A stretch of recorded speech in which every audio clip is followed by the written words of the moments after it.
special because you're all here. But not only that, we have some very special guests with us this evening.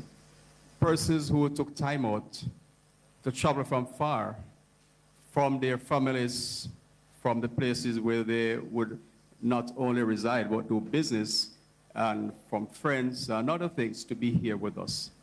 And the fact that they're here today suggests that they have an interest in hearing from us.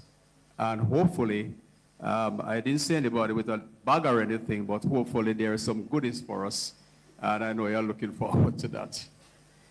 But certainly here in the parish, I would think as a parish, we were the hardest hit from the hurricane that hit us last year. And the parish, for those who have not been here in a while, we're still recovering. We're still rebuilding. And if you look around, you will see that so many persons are still, you still see a tarpaulin on the roof. You still see persons struggling to pay the bills. Some are still without electricity. And the list goes on and on. But the good thing, though, those of us who are here, we're alive. And we must be grateful for that, despite the challenges that we may face. So we meet here as a chamber the second Wednesday of each month. But this meeting was so special, so we're having it today, which is a Thursday. And if you have some business associates that you expect that would have been here already, send them a little nudge, a little reminder, because listen, everybody, all views content, everybody's view is important, and we really want persons to be able to say what's on their mind. So the main objective this evening, ladies and gentlemen, is really to say, have a discussion, to hear from you, the business community, not only about the challenges that you face, but also your suggestions. What is it you think can be done to provide you with some support? But not only that, what support you are able to offer, because we want to work together as a community so that we can build and grow together. And my stance and the chamber's stance has always been not just to seek to recover, but to rebuild and to do so stronger. Because make no mistakes about it, for those who experienced Hurricane Melissa, it's a possibility that it might come again at the same strength. It will not be Melissa, but we know we're in the belt where hurricanes are always happening.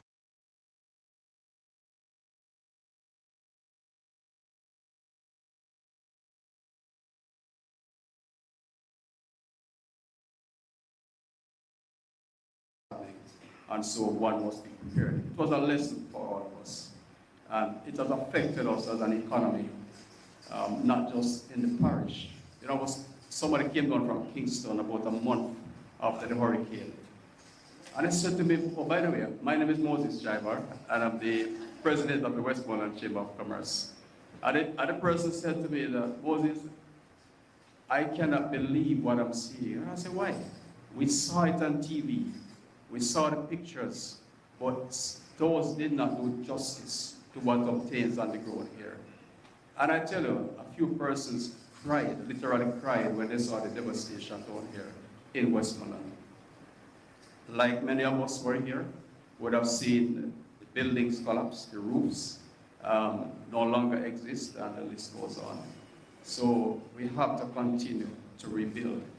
And as a chamber, and I've always done this every meeting, we must be in the habit of supporting one another, not only in terms of tangible stuff and encouragement, but buy from one another. The local economy is the most important one for growth, and I encourage us all to do that. We are in a world today that has been shrinking more and more every year. And by that I mean with technology, with all the access to information and everything, the world has been getting smaller and smaller. And I'm not just referring to what's happening electronically. If you look around us today, inside our space, a lot of foreign investors are here. Even right here in our little town, you look on the stretch, foreigners, supermarkets, hardware stores, you name it, they're everywhere. And it's a reality that we must face. I know some person will say, boy, it's our country and we want to do the basics, but we're operating in a global space. So we have to find a way to be integrated and to see how we can work together as a country, embracing both locals and foreigners alike. Because similarly, Jamaicans have gone overseas to invest. And so we have to accept the reality that the world is small and we must think and act globally and not just locally. I want to also say that we have seen not only the challenges from Hurricane Melissa, but also, everyone here, I'm sure, would have heard about Iran and the war that's going on there. And of course, we have seen oil prices going up week after week. I think this week it went down slightly, but it's still higher than it would have been in the past. In the longest while, we have never seen the oil this high. And when the oil prices go up, what's going to happen? Transportation goes up. And when transportation goes up, then everything goes up because we transport everything. Production goes up. And so as a country and as a team of business owners, we must also seek to see how we can conserve, how we can innovate, how we can be creative. And we also may want to look at how do we lobby for any possible waiver on some of the taxes that are levied on oil, so that the end result to us can be cushioned somewhat, because no doubt it is going to increase inflation and the struggle will be even harder than it is right now. So there are many things facing us today, but I'll close this section by saying that inside every challenge, there are opportunities.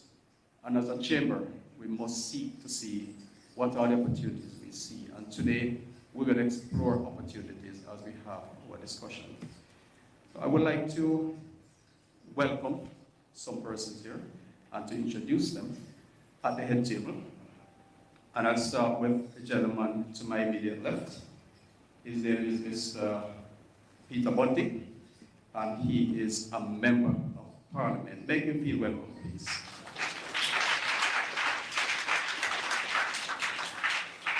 Immediately beside him is Mr. Anthony Hilton, also a member of Parliament. And Mr. Bunting, I should say, is opposition spokesman on productivity, efficiency, and competitiveness. And Mr. Hilton is opposition spokesman on trade, investment, and global logistics. Gentlemen, if I make any mistake, please correct me, okay? And then the money man, Mr. Julian Robinson, also a member of Parliament and opposition spokesman on finance. And I'm going to save the best for last. So I'm going to move to Dr. David Campbell, and I'm going to invite him to come up here and tell you who he is. Put your hands together for him, please.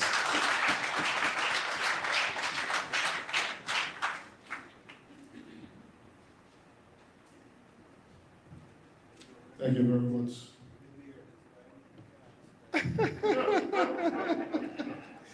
Rolling back the years, Sir Bunting. Yes, thank you very much, Sir Chamber, Leader of the Opposition, Members of Parliament, Deputy Mayor, business practitioners, friends in the media and elsewhere. Good evening. I am Dayton Campbell. I have the privilege of representing the wonderful constituency of Eastern Westmoreland. And I have also been asked by the Leader of Opposition to be the spokesperson on agriculture. And the hurricane did make landfall in Eastern Westmoreland, and there has been significant displacement of businesses, small businesses. The similar destruction that was done to houses, most of the businesses suffered the same fate, and persons are having difficulties restarting. A lot of persons who want to restart are still not yet with electricity. Eastern Westmoreland has over 90% of the persons in the country that don't have electricity at this point in time. So yesterday the Minister of Energy said roughly about 3,000 persons are without electricity. 2,561 of them are from Eastern Westmoreland. So it means that quite a bit of those small business operators can't get back to what they do for a living. And they can't provide storage for some of their items. And if they do, it is at an exorbitant cost. And so I'm happy to be here today to hear from you so that I can be the champion of your issues. God bless you and have a good evening.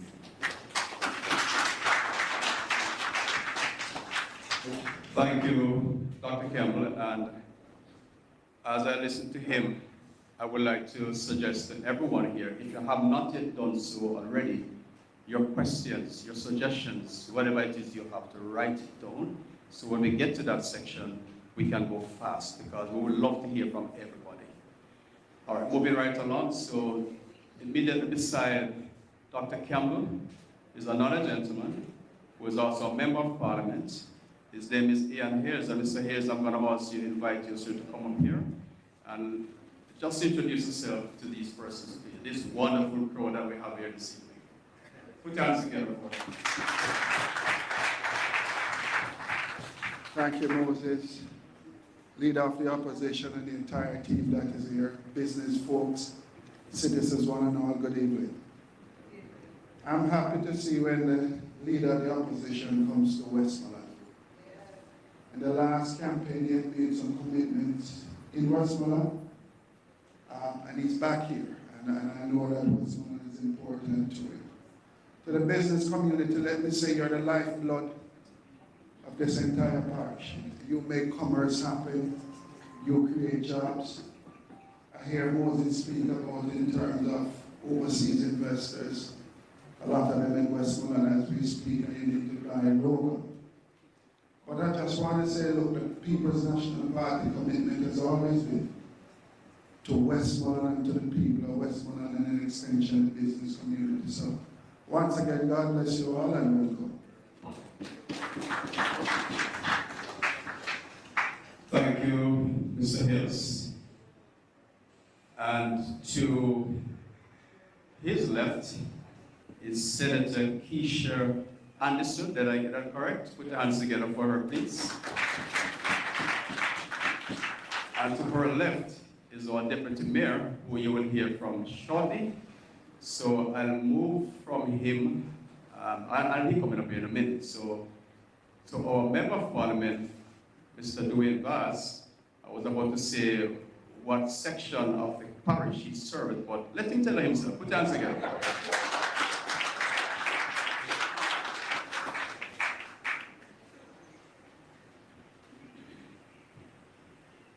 Thank you, Moses.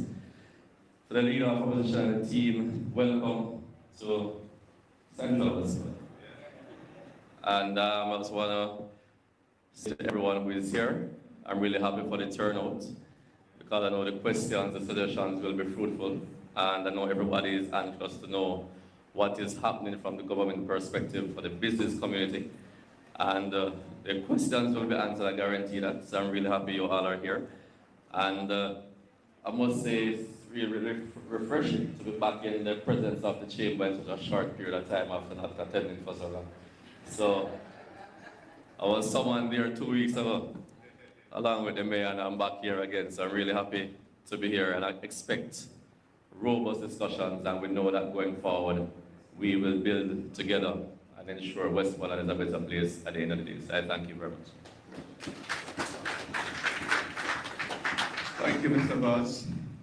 Like I said, I was going to save the best for last. I understand that we have another senator with us this afternoon, Roman Smart Ferguson.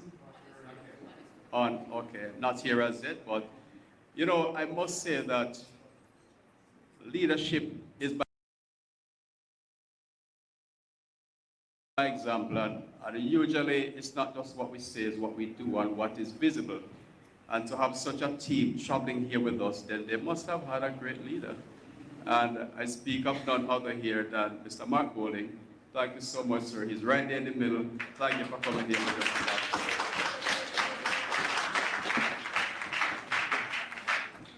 You know, I think Mr. Hales, it was you who just spoke about the small businesses, right? I was having a conversation earlier with, I think, Mr. Hilton, and we were discussing the small and micro enterprises. And sometimes we don't hear too much about those businesses because they are micro and they're small. And whilst we understand that they don't advertise much and you don't see much of them and you don't really know exactly what they do sometimes, but the truth is they are the engine of the economy anywhere at all you want to go into the world. Let me give you a little example. Yes, put your hands together for it, please.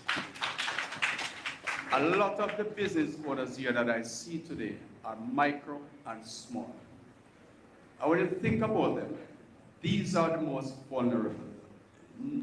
Medium and large enterprises, some or most would have insurance and some reserve. But the small and micro, I'm referring to those persons who raise a few chickens, have a little farm, raise a few bees, a few goats, a few cows, and so forth. And they have the local shops.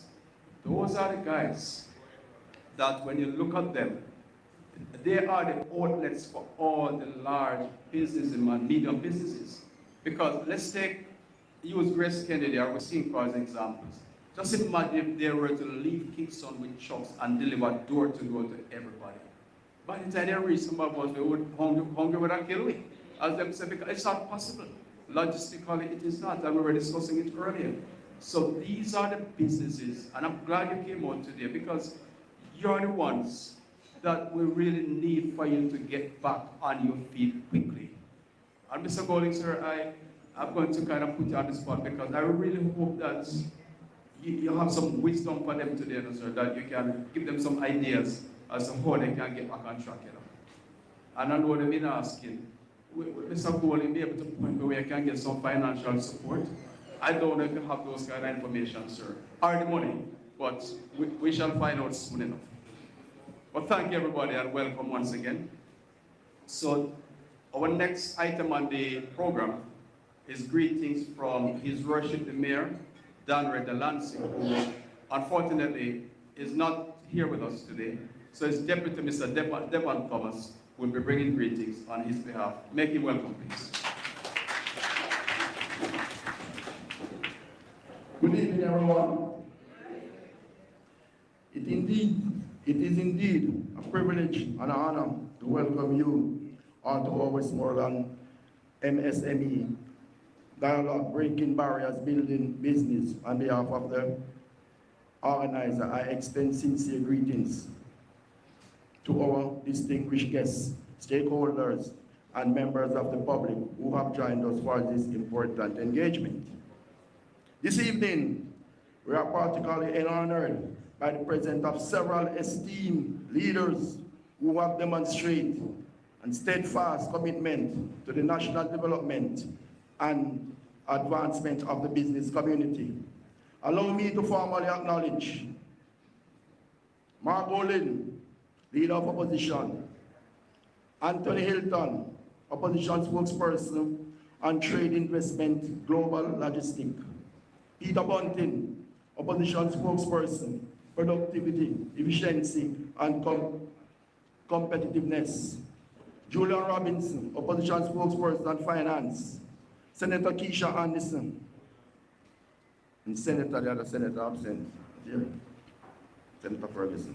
We also recognize and commend the collaborative efforts of the People's National Party and the Westmoreland Chamber of Commerce and Industry for convening this timely and significant forum.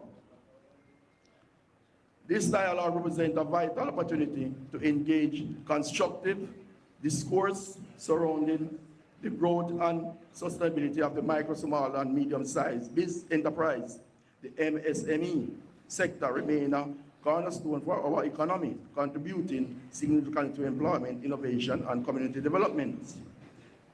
We encourage all participants to engage, thoughtfully contribute meaningfully and embrace the spirit of collaboration that underpins the initiative.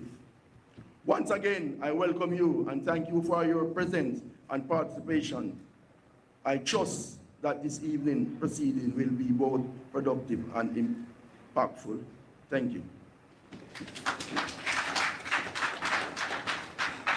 Thank you, Deputy Mayor. SSP Dobson also sent an apology. He was called to another event in Montego Bay, unable to make it, so he informed me that his deputy superintendent, Ms. Ferguson, I'm not sure if she's here as yet. I'm not seeing her, so we will get back to her later when she arrives. And at this time, I will invite Mr. Cosman Jackson to the podium, and he will give an overview of the chamber, what it holds for you, what you can expect from the chamber, why you should be a member of the chamber if you are. By the way, let me see the hands of those who are not yet members of the Westmoreland Chamber of Commerce. I see 2 fingers, 2 hands that are afraid. Don't be afraid to raise the hand. We're not going to charge you. Not yet members. All right, so this is the last day that you should raise your hand when we ask that question, because as of today, you will become members. And Mr. Jackson will tell you why you should be a member. Mr. Jackson, please make you welcome, please.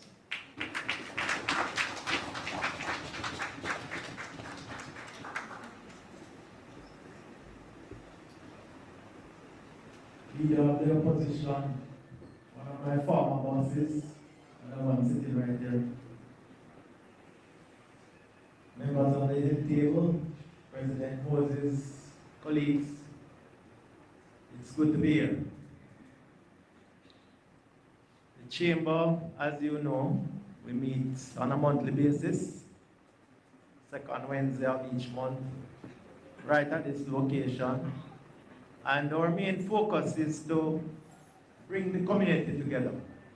Business community, other stakeholders, teachers, everyone. Small enterprises, large enterprises. And I'll give you a quick story, which shouldn't last more than a half a minute. Years ago, we had a major problem where a bridge was broken. And we were trying to get the government at the time to construct a new bridge at Bariers. Despite much effort, we were not reaching anywhere. But we came together as a chamber, and we were able to lobby the National Works Agency, government, because persons had to be driving through another road, which was very lonely. Security was an issue. And we were able to lobby the NWA, local stakeholder, also Bishop Clark. We were able to get him to give temporary permission for a bypass on his property. And we realized the power of us coming together from that little situation.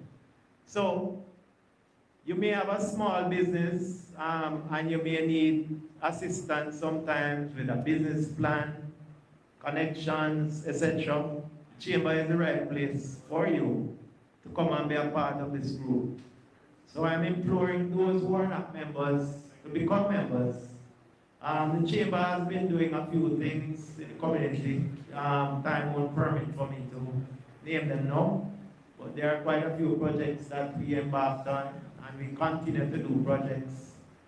Many of us here, we come together, we assist persons, we get people in business, we get people who are doing very well now, which gives us the pleasure of saying the chamber plays an important role in the lives of the people of this parish. So ladies and gentlemen, we are privileged to have these esteemed persons here, and I know most of them personally, and I can tell you that we'll be getting a really interesting evening. Thank you. Thank you, Mr. Jackson. Mr. Jackson forgot to tell you one thing, that there's a small fee involved when you are becoming a member of the chamber. It's a small fee, that's why they won't be scared, trust me. If you're a sole trader, micro enterprise, it's only $5,000 per year. And for that, you get a lot of benefits. As Mr. Jackson was saying, it's a community that you get to network. People see what you do, what you sell, what you offer, your products, your services. You get a chance to sometimes display your products inside the room. And we also allow members what we call spotlight, that you can come up here, get a few minutes, and you can sell your business. And so those alone value far more than the $5,000 for sole traders. And of course, from time to time, we have resource persons. As we have these esteemed persons here this evening, we have some months ago, we had Exim Bank. We have other banks that come here, and we have Heart Trust who will come and also, and they have a lot to offer too in terms of training and development of our people. And the list goes on. So just to say to you guys that if you're not at a chamber, I'm very serious. You need to become if you're not a member of the chamber, you need to become a member of the chamber because there's so much in store for you. So do you have your commitment that you will be a member of the chamber after today? I would like you to verbalize it, you know. Yes? So Mr. Jackson mentioned some of the things that we have done. So I want to use the opportunity. Who knows all the way downtown Savannah by the park, by the market, by the fort? You all know that little area down there? You don't? All right, for those who have never been down there, here's your big chance. On Labor Day, that's our project. We're partnering with the municipal corporation to give a facelift to right down at the seaside. There's a lot of potholes down there, a lot of drain cleaning is needed, and the municipality said they don't have the money to do all of it. So we want to partner with them as a chamber to give a facelift. We probably won't be able to do major construction, but trust me, the facelift will lift the spirits of the people. A lot of commerce happens down there. So we plan to go down there on Labor Day. You'll hear more about this from us too. And we will let you know what contribution we require from each of you, financially and also your presence, your expertise on the day. Because we want the place to look a little better. The people on here serve us. And it's also a seafront, ocean front. And when you look at that, that's prime property. And we want to utilize it in such a way so that it provides a place for people to go and play, swim in the water, and to feel comfortable because its surrounding is clean. So we want to start with that, and over time we want to make it better and better and better. Before I move to the next item on the agenda, I also want to say that for the larger businesses around here today that are present, and for those who are not, please pass the word along.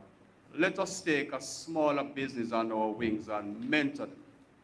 Talk with them, share not just our success, but our challenges, so that they can learn how to grow and how to scale.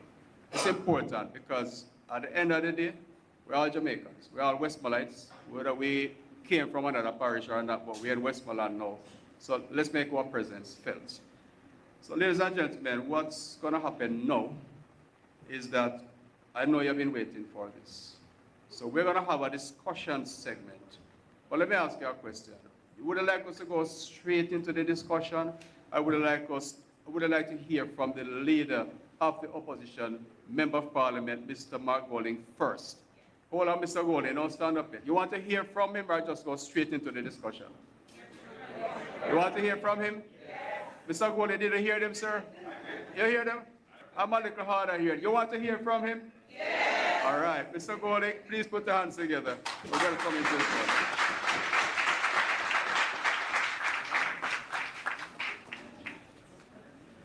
Thank you very much, Mr. Chaibar, colleagues at the head table, members of the media, ladies and gentlemen.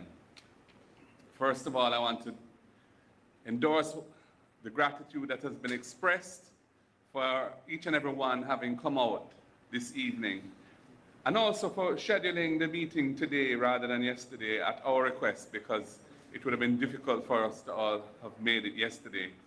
So I want to thank you for having accommodated us to this evening. Driving down here, I haven't been to Westmoreland for a couple of months. And the last time, you know, the parish was still very much in the throes of the aftermath of the hurricane. I was visiting various places, shelters and other places.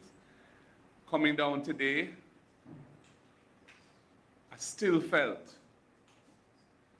that we were in the aftermath of a hurricane. Just driving along, just what I was witnessing and the vibe of the place. I know that things are still rough down in these parts. Still rough.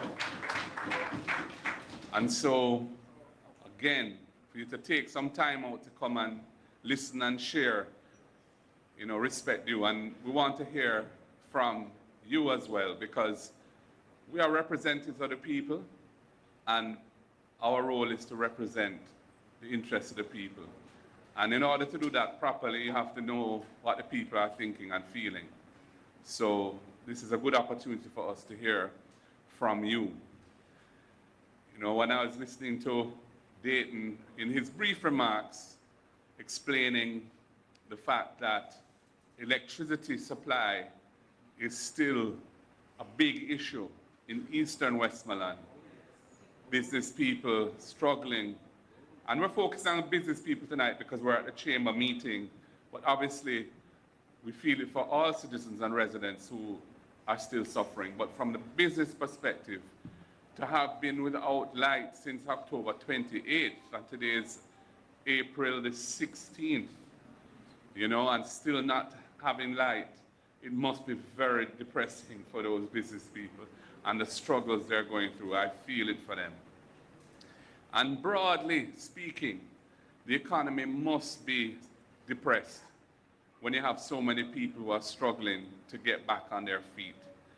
And you know, I'm not here to play politics, but when I see the orientation of the government at the moment, the trajectory that they are taking, you know, I have to wonder what their thinking is, because I don't see any major program for restoring small business, micro business in Western Jamaica. A third of the country has been devastated, and I don't see those programs. We see some things for residents through the roof program, that has its own set of issues. But for the business community, I don't see it. When I hear about the NARA bill, which was tabled by the Prime Minister during his budget presentation, and then withdrawn on Tuesday, and a new bill tabled in its place, looking through it, it has no focus for micro, small, and medium-sized businesses. It has a lot in it for investors investing 15 million US or more. Because if you're investing 15 million US or more, you will now have NARA to help you navigate all of the regulatory approvals that you may need. And, you know, to the extent that there are any issues or delays, you will have the minister being able to step in and say, don't worry, go ahead. So it's really for big projects, government-funded projects, or private investors investing 15 million US or more. But what about the tens of thousands of smaller business people in the country? You know, what is the government doing to support those business people? And it's, you know, we pay lip service to it, often saying that small business is the engine of economic activity, engine of growth, employ most people, and so on. But then when the chips are down and they need a little backative, some credit, some financing, something to help them get back on their feet, nothing is forthcoming. I don't think that is right. In our last manifesto in the September general election last year, we had a number of things in there focusing on small business. We had essentially a tax holiday to encourage people to establish new businesses, a 3-year tax holiday. for all new businesses that are established. We had a fund that we were going to fund initially with $1 billion and would top up annually for small business grants and so on. Because even though for many years resources have been provided out of the budget for small business, the distribution channel for those funds has often been choked, so that the businesses that are intended to benefit from that aren't able to access it. And I know Julian can give you more on this, but just to say that the requirements are often very detailed and extensive, and small businesses often can't answer those questions, can't provide those documents and so on. So they don't qualify, and the funds end up not being spent, which is really counterproductive, because everybody knows that the economy needs a vibrant small business sector, because it's small businesses that prove whether or not you're a good business person. And if you are, and you get the right support in the right environment, a small business can become a medium business, and one day can become a very large business, employing lots of people and generating high quality jobs. So we have to get behind small business people. Now, I heard about the Chamber's Labor Day project, and I'm, on behalf of the People's National Party, we are committing, and I want to thank the Treasurer. You're lucky we have the Treasurer here this evening, Senator Keisha Anderson. We will be providing $100,000 of support to the Chamber for your Labor Day project. In terms of what Mr. Chaiba was suggesting, that I speak to, in an environment like this where situation is stressed, people are trying to find their way back to where they were prior to October 28th, so they can get their lives back on track, get their business back on track.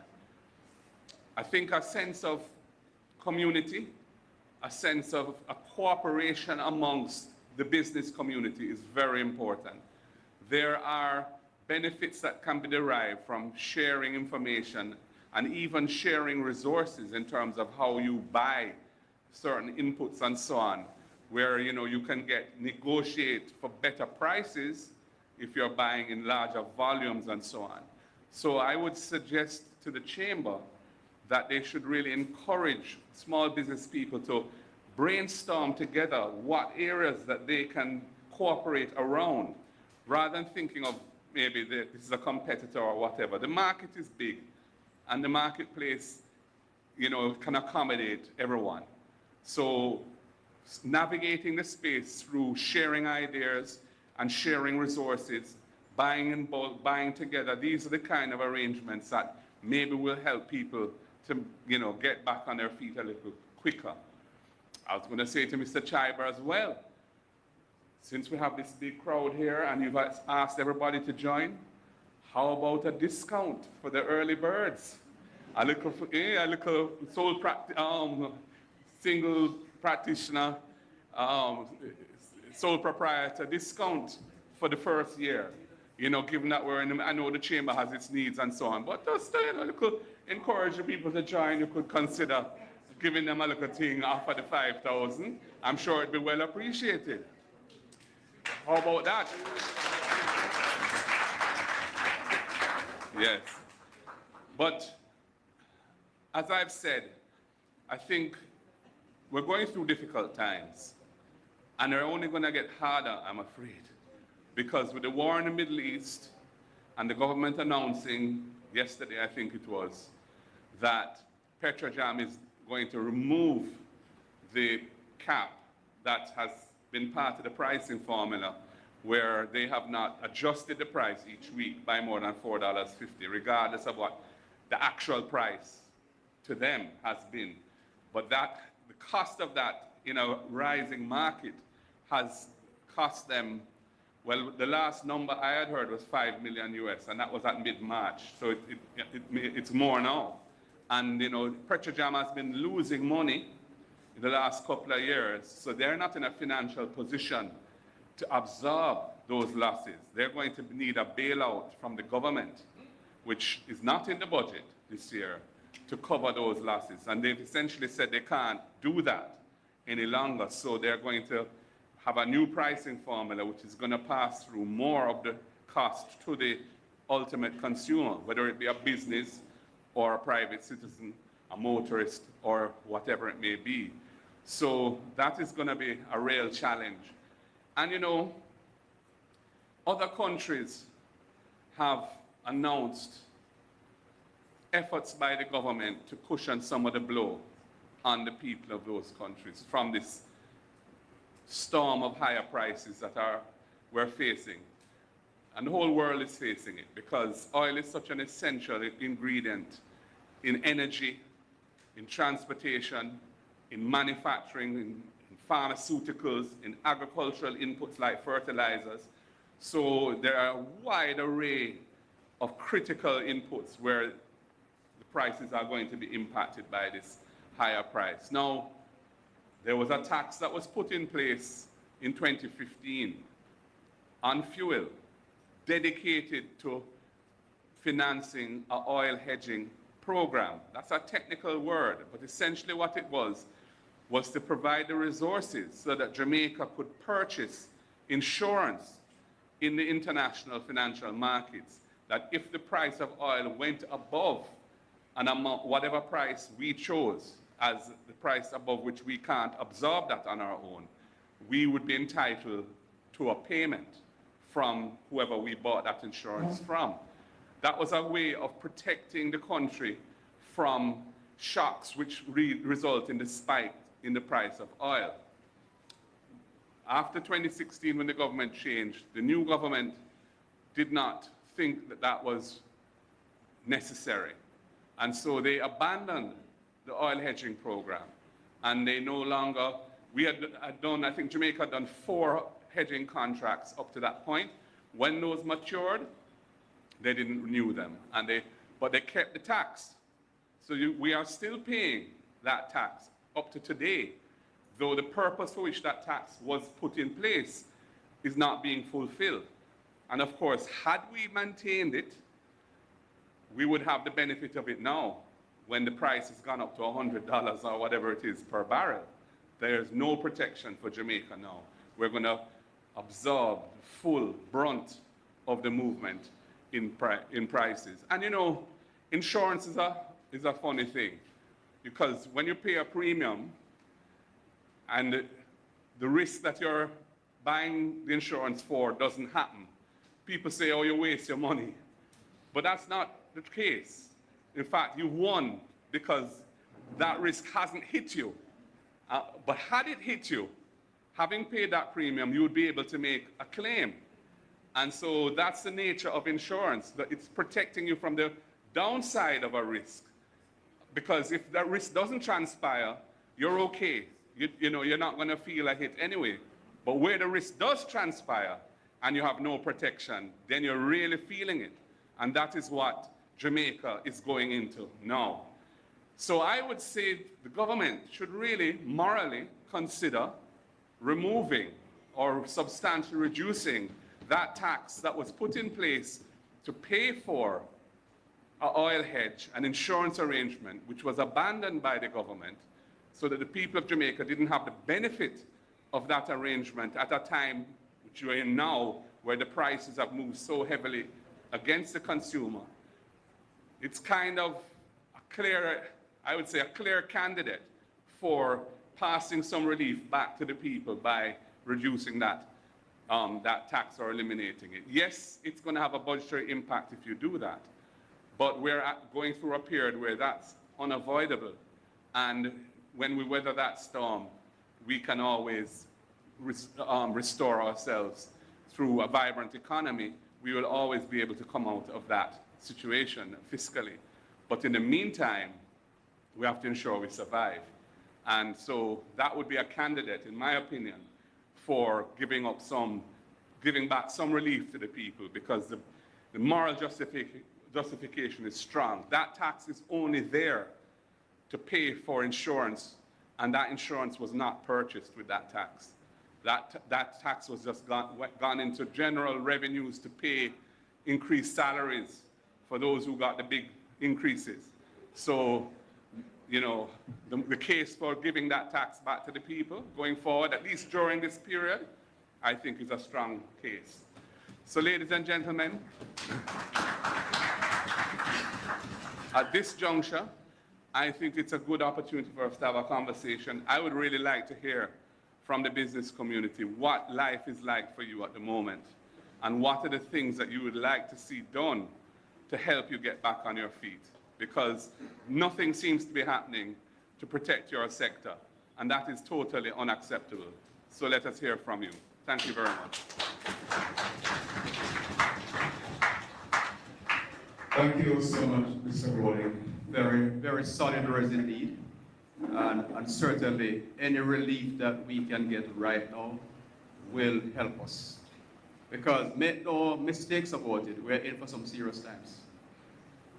Melissa, COVID, Beryl, Melissa, and now war and oil crisis. Oil prices skyrocketing. So as they say in Jamaica, I'm on the belly, because it's really tough times. So the relief is very important, sir. Mr. Golding, sir, considering I just pledged $1 million for the... Did I add a zero too much? 10? All right, so we will yield to his suggestion. And for the persons who are not yet members, I have not discussed this with my executive members, but I know they will support me by offering a 50% discount for all those who wish to become a member, but you have to do it today. Today. All right? So you can fill out the form. The forms are at the back. Complete it. If you have the money with you, you can make the payment, or you can make it online. But get the form, fill it out, and hand it back to the person today. All right? All right, so before I go to the discussion, well, let me start the discussion segment. And Mr. Golding, sir, I want to mention a few things on a larger scale that are affecting the businesses in Westmoreland right now.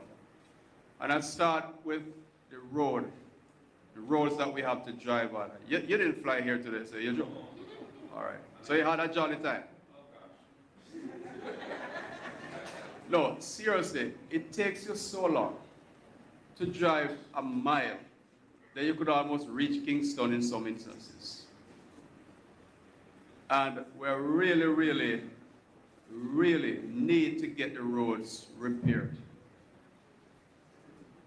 Every direction you go, leaving or entering Savannah Lamar, it's an issue. South to Negril, south to Grange Hill, south to Ferris, White House, going that direction, Petersfield, it's just not acceptable. And to add to that is the issue with the wear and tear on your vehicle, especially at nights. So that's one thing that's affecting productivity and efficiency, and we must conserve. The other issue we face, sir, which is is a very big one and has been with us for a very long time. It's a sewage issue. Westmoreland, Savannah Lamar is below sea level. So when the tide comes in, it affects the sewage situation. And most of us have to be paying that truck to drain the cesspool, truck they call it, and take it away. And it costs us like about, some of them charge like $55,000 per load. And when it's raining heavily and the rough tides coming in, you have to do that like once or twice a month. Just imagine the impact on small businesses, and it has been like that for a long time. So we really need to have a central sewage system down here. The other problem we face is water, because we have had housing developments, other types of development, not so much like factories and production plants, not too many of that, but a lot of houses have gone up over the last few years. But we have not seen the corresponding type of improvement in the infrastructure by the National Water Commission. So you find that permission is granted, develop a housing scheme up there, around there. And yes, they run the pipes and everything, but very little water trickles in some of them, which is an issue. So what we really need is to be able to sit down to see what will it look like 50 years from now, and to start putting in that kind of infrastructure, that you don't have to go back every year, every time there's 100 or 200 houses coming on stream, to put in some bigger pipes again. And that is, for a large way, that has been happening around here. And you find that you're trying to produce, the water supply is not enough. Even some instances, electricity, there are voltage issues, not as bad as the water issue, not as bad as the sewage issue. And those are some major things I see. Right now, I mentioned downtown Savannah Almar earlier, where we have all of that ocean front just sitting there sitting idle. Nobody uses it really. It's prime property for development that could add to the economy of Savannah Almar and Westmoreland. And we have been, as a chamber, have been advocates for a long time, advocating for some development on there, deaf ears. So that is one of the things I believe can add economic value to the parish. And I know we have what, 3 MPs here. And gentlemen, the chamber would really like to sit with you to work out a way, a model of some sort that we can actually lobby to get something happening down there. It is too prime, too good. I mean, tourism is so vibrant in Negril. I mean, it's not far for us to have something happening from Negril to Sab and have some attractions down there. It is ideal. We need to have that. All right, so I don't want to take up the entire meeting, but I see that our Deputy Soup has joined us. So I'm going to ask you to just come and know you had a greetings from SSP Dobson. So if you'll permit me before we have the discussion, allow her to just bring greetings. Please put your hands together for her.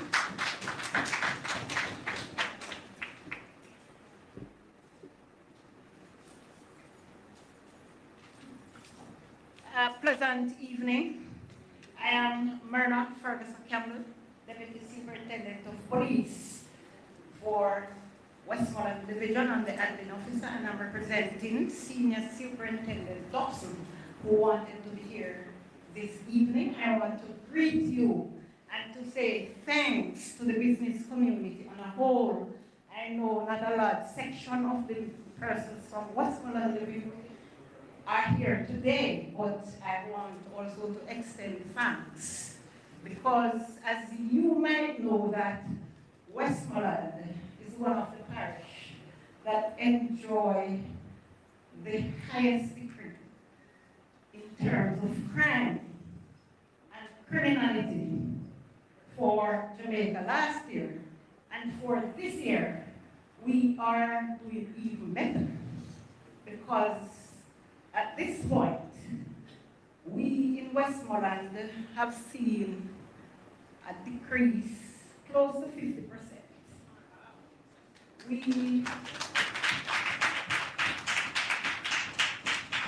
And that's for overall crime. For murder, which was the fright, murders and shootings, we are seeing a decrease of 45%.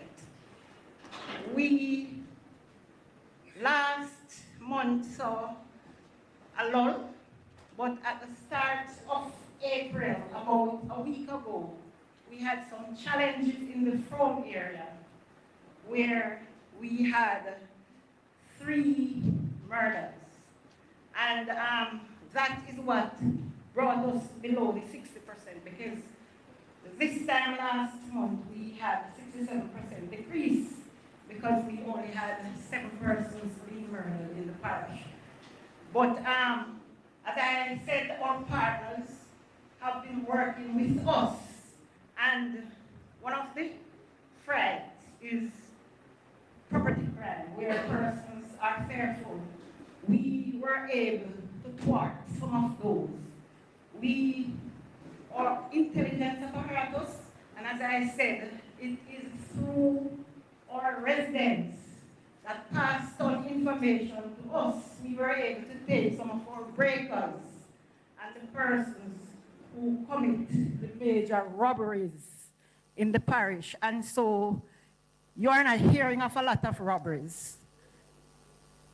We are used to persons being shot from their motorcycles, persons' business places being robbed. And sir, I can tell you that over the weekend, last week, if we did not arrest 4 of these persons, business persons would be crying the parish because they had organized and thought that the parish was too quiet for a while and said they are going to give us some work.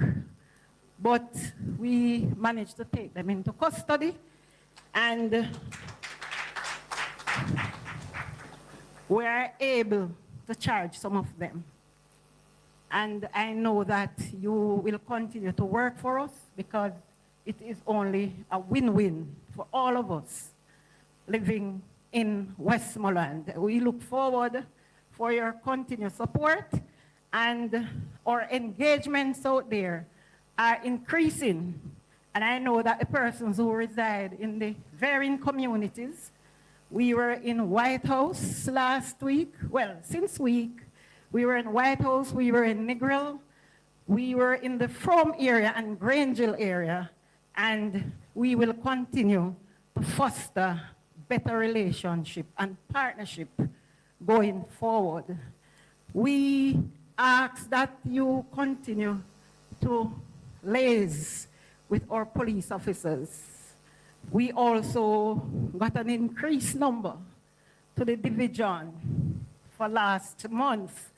And so you'll be seeing, well, not will be, I know you have seen increased presence where policing presence is concerned in all of our area, especially our township, our main roads. And as was expressed earlier, the bad road condition, it is making our job much more difficult. We had demonstration in the Hartford area, and even though we had to work, our hearts go out to the residents. We know how difficult it is for persons to go through on a day-to-day basis, but we urged that whilst you continue to ask for assistance, that you do it in an orderly and lawful way. We continue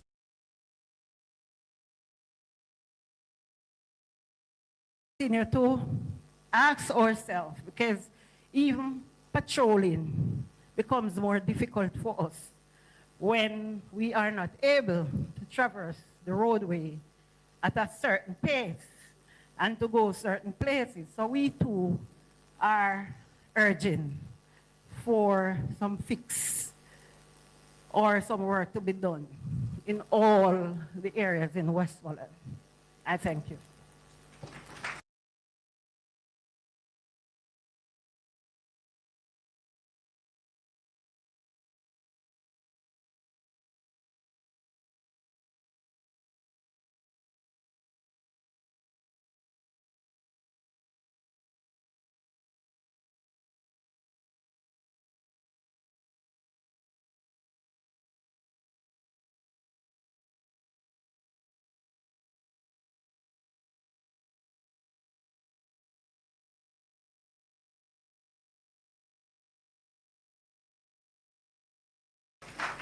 It is that you do. And please try to keep it as brief as possible so that we can get in as many questions from everybody or most people. So who is going to be the first hand to go up? All right? Yes? You want this mic? This one?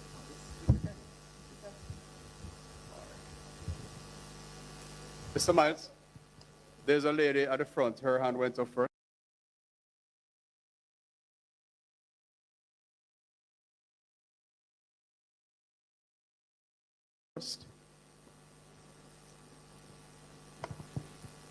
Good evening. My name is Dr. Stephanie Ardrey.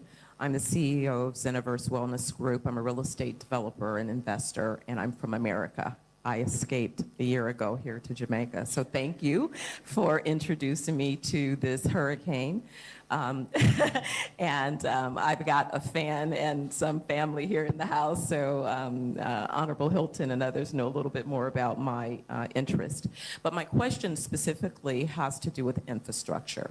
I've sort of been hiding here for the last 6 years since COVID, and what I noticed around the island are roads are being updated, and with that infrastructure, things like fiber optics and so on and so forth. And so the key factors for business growth include technology, access to financing, certainly access to energy. And so I'm just a little bit curious about how these things have been impacted in terms of further delays as a result of the hurricane, or kind of at a 50,000-foot view where that is and how we bring it down to this particular community, which is my first focus for personal investment. And I do have some solutions, so not just asking questions, but I just want to get a context for where there remain big gaps and opportunities for public-private partnerships. Thank you. So you may go ahead. Yes, well, just to say that the effect of the hurricane on the government's fiscal accounts was quite substantial. So there was a tax package which is coming into effect now to try and close that gap and so on. The government has said they have raised access to substantial resources for the recovery of the country over the next few years, totaling about $6.7 billion US dollars, of which about 3.4 of that is really loans that they can access. 2.4 or thereabouts, I think, is money they hope to attract from the private sector to be invested in projects that the multilateral partners of Jamaica, the IMF, the IDB, the World Bank, would get behind in some way to encourage to happen. And then the rest of it is financing that Jamaica had in place through our disaster risk management response framework, the CAT bonds that paid $150 million that went to JPS, the CRIF insurance, which is the regional insurance. So the point is there are resources supposedly available. One would like to see and hear about major infrastructural restoration projects, because part of getting the country back on its feet, building back better, must be addressing the kind of infrastructure investments that would be catalytic for more economic activity. And we've heard from the chamber just how debilitating it is to have roads in the conditions that we are experiencing around these parts. And it's not limited to Westmoreland alone. You know, these are issues right over. So one would hope that what is being considered is a major repair project that can kind of put the road network in a much more resilient state. And of course, there are also water issues as well. There's a Great River Water Project, and Ian, I'm sure, can tell you more about that. But I'm just giving you the overall financial background to this is, yes, the fiscal accounts are stressed, but there are resources available to the government to roll out some serious investment in some of these things if they choose to prioritize those things. Thank you. Who was next? All right. Who is running the mic on this side? So what we can do to make it balanced, we can take one person from this side and one from the middle and one from the other side, and we come back. But her hand was up, so let's do her first, then we go to alternating for her. Then we go to the middle, and then we go to the other side. Go ahead, ma'am.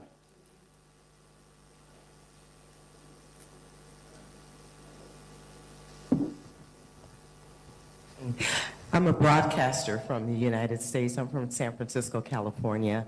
I invested in a lot in Negril, Jamaica. It was my first piece of property ever in my life that I've owned independently.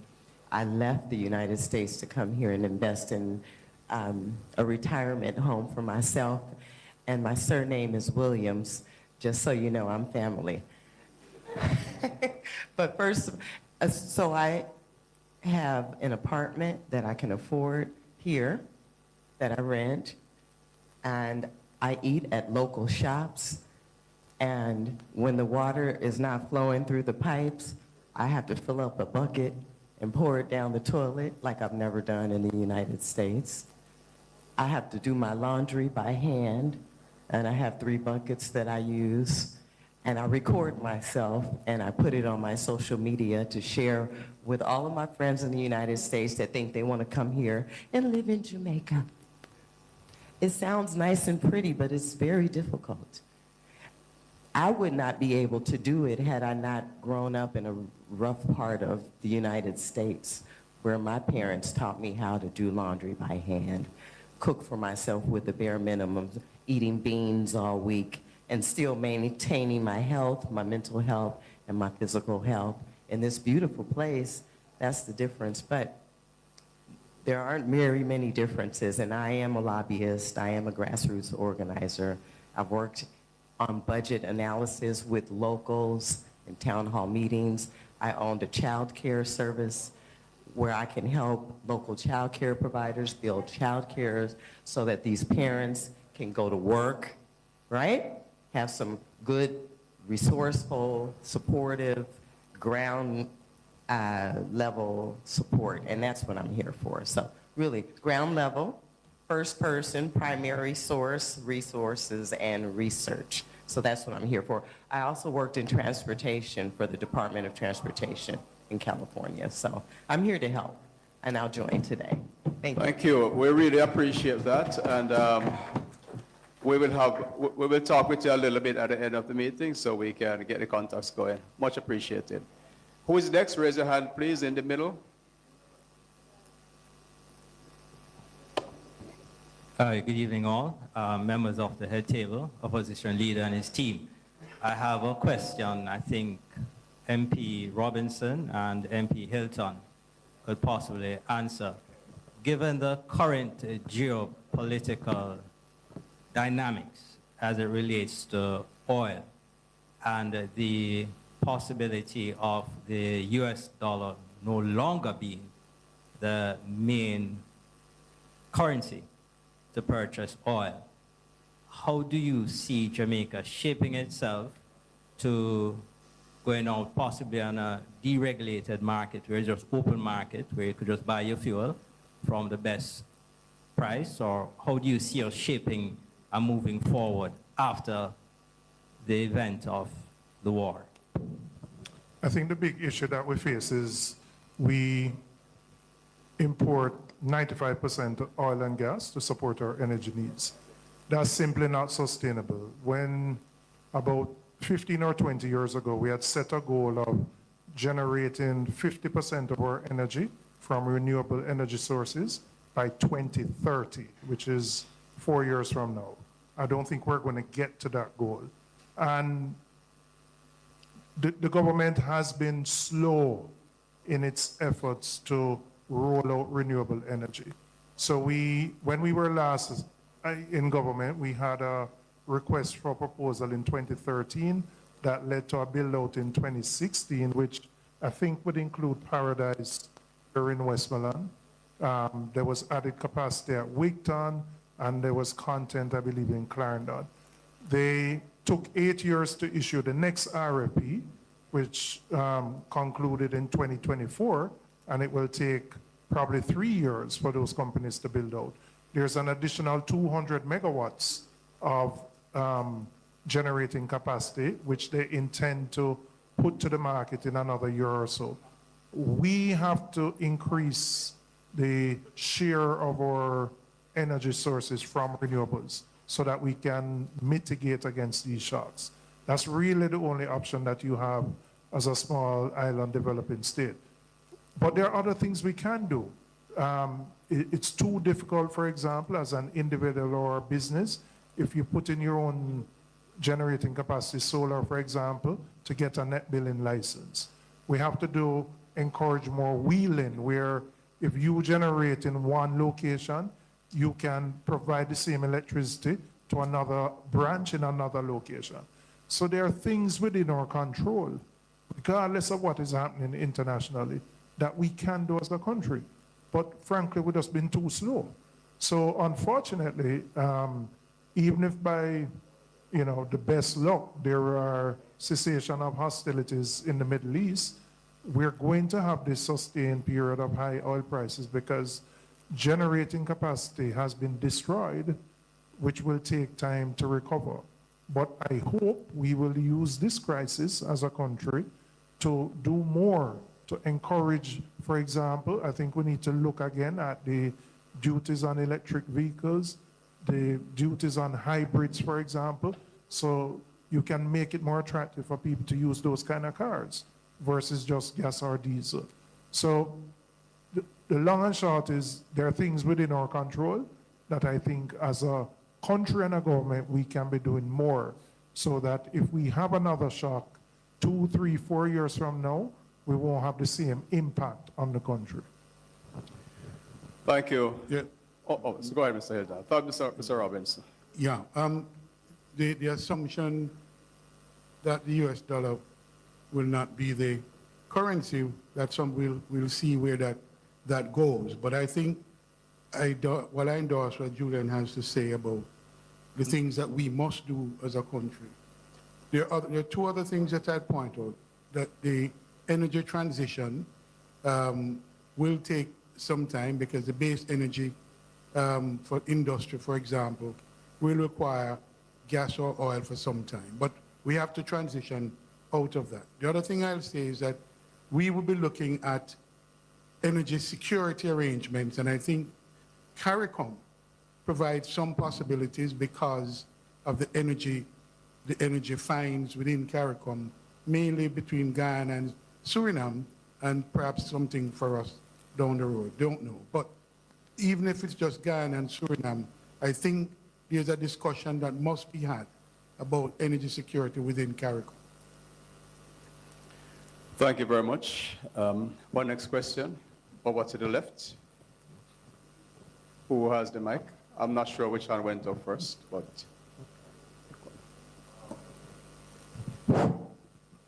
I just want to ask about Westmoreland. From the Can you say your name, sir? And what? Ryan Morrison, president of the Niggle Entertainment Association. Thank you. Don't have a problem with waste management. We have seen a lot of countries using waste to transform to energy. Why is it that we have taken so long to use waste to energy transformation?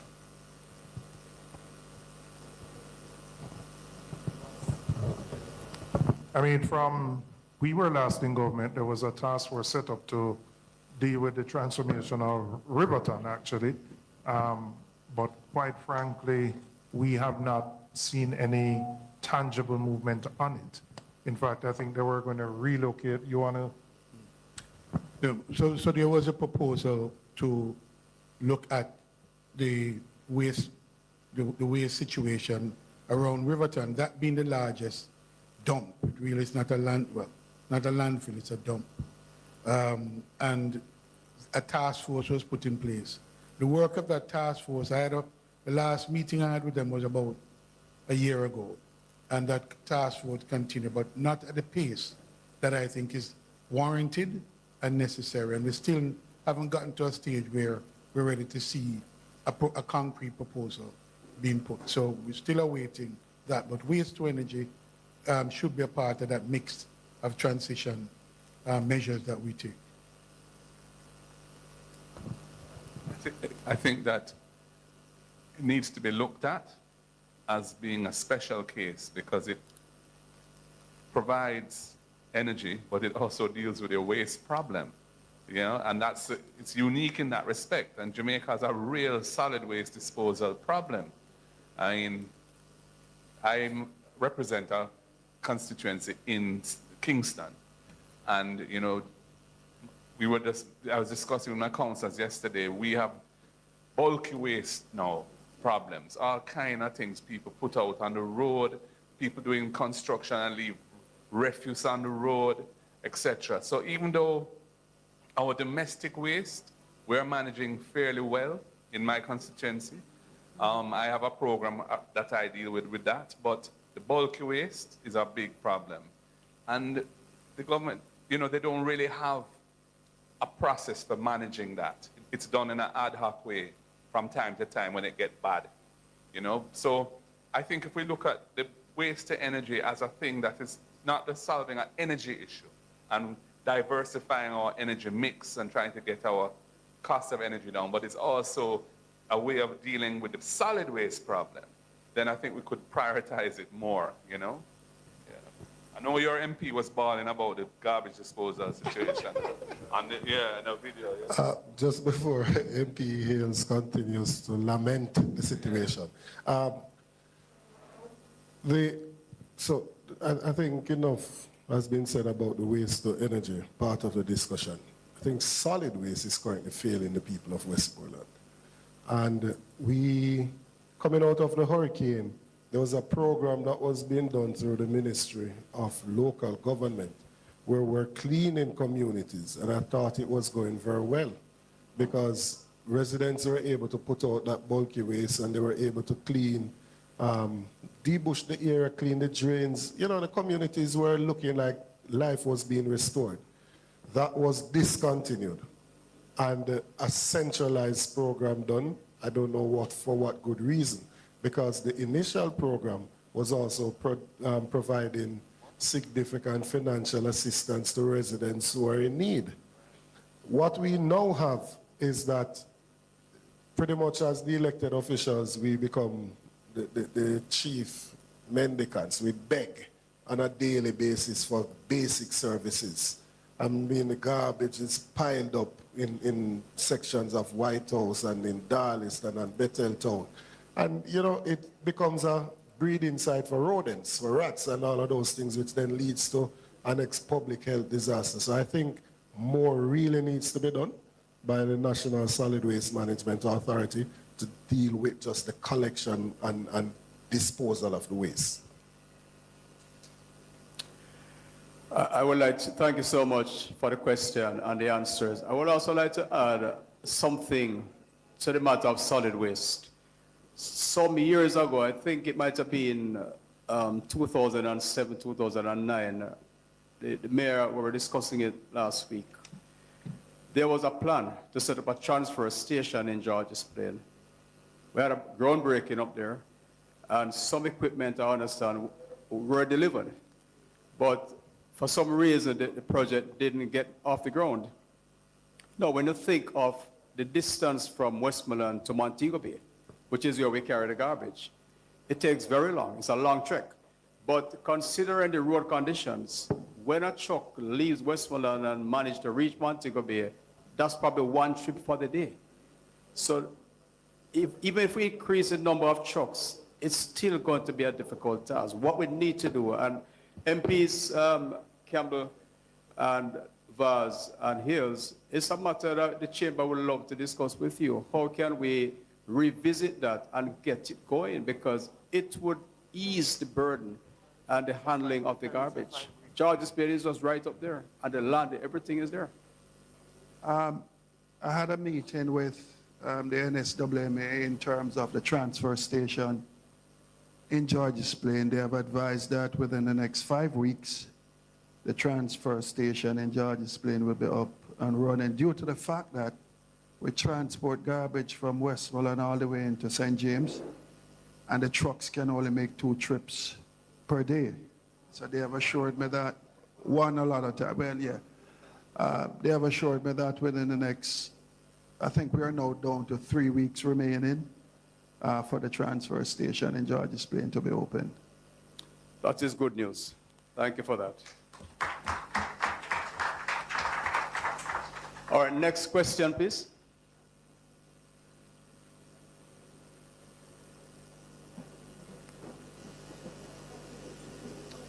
Mr. Myers, after him, there's a gentleman here in the middle. Thank you, Mr. Chairman. During the course of this week, Balvin Leslie, Meat Plus Limited, during the course of this week, I'm at the PAC meeting. there was a revelation that the institution that is being investigated had about $40 billion outstanding in taxes and other payments. Or when we were told that it's 80 million plus interest and penalties. But my concern says that there are reports about a number of other companies that have had large taxes written off, large amount of taxes written off. I just, one of them is said to be a radio station that also gets a large amount of budgetary support in terms of advertisement from the government. No, I know it may sound funny, but it's just that I really would love to know whether or not this information is correct, whether or not it is being investigated. Because it sounds unreasonable to me that there are a lot of people in Westmoreland, small business people, who are harassed daily by the tax administration people. And they get little or no mercy. But when we hear of these large tax write-offs, you know, it really is amazing. And just since I won't get a chance again, I just want to find out, sir, whether or not the loan to the JPS of the $150 million, if it is like to come back and bite us in a few years' time, with increased rates, to say that they have to pay back the money. Thank you, Mr. Leslie. I am not so sure the persons with the answers are sitting at this table, but Mr. Gordon, over to you, sir.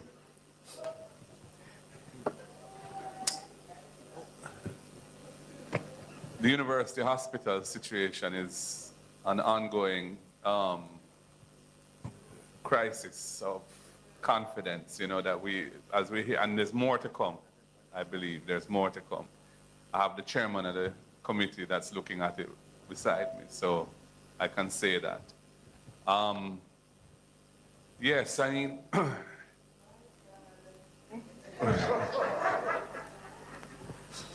you know, sometimes it's necessary, though, for persons to get the opportunity to get a fresh start, you know, so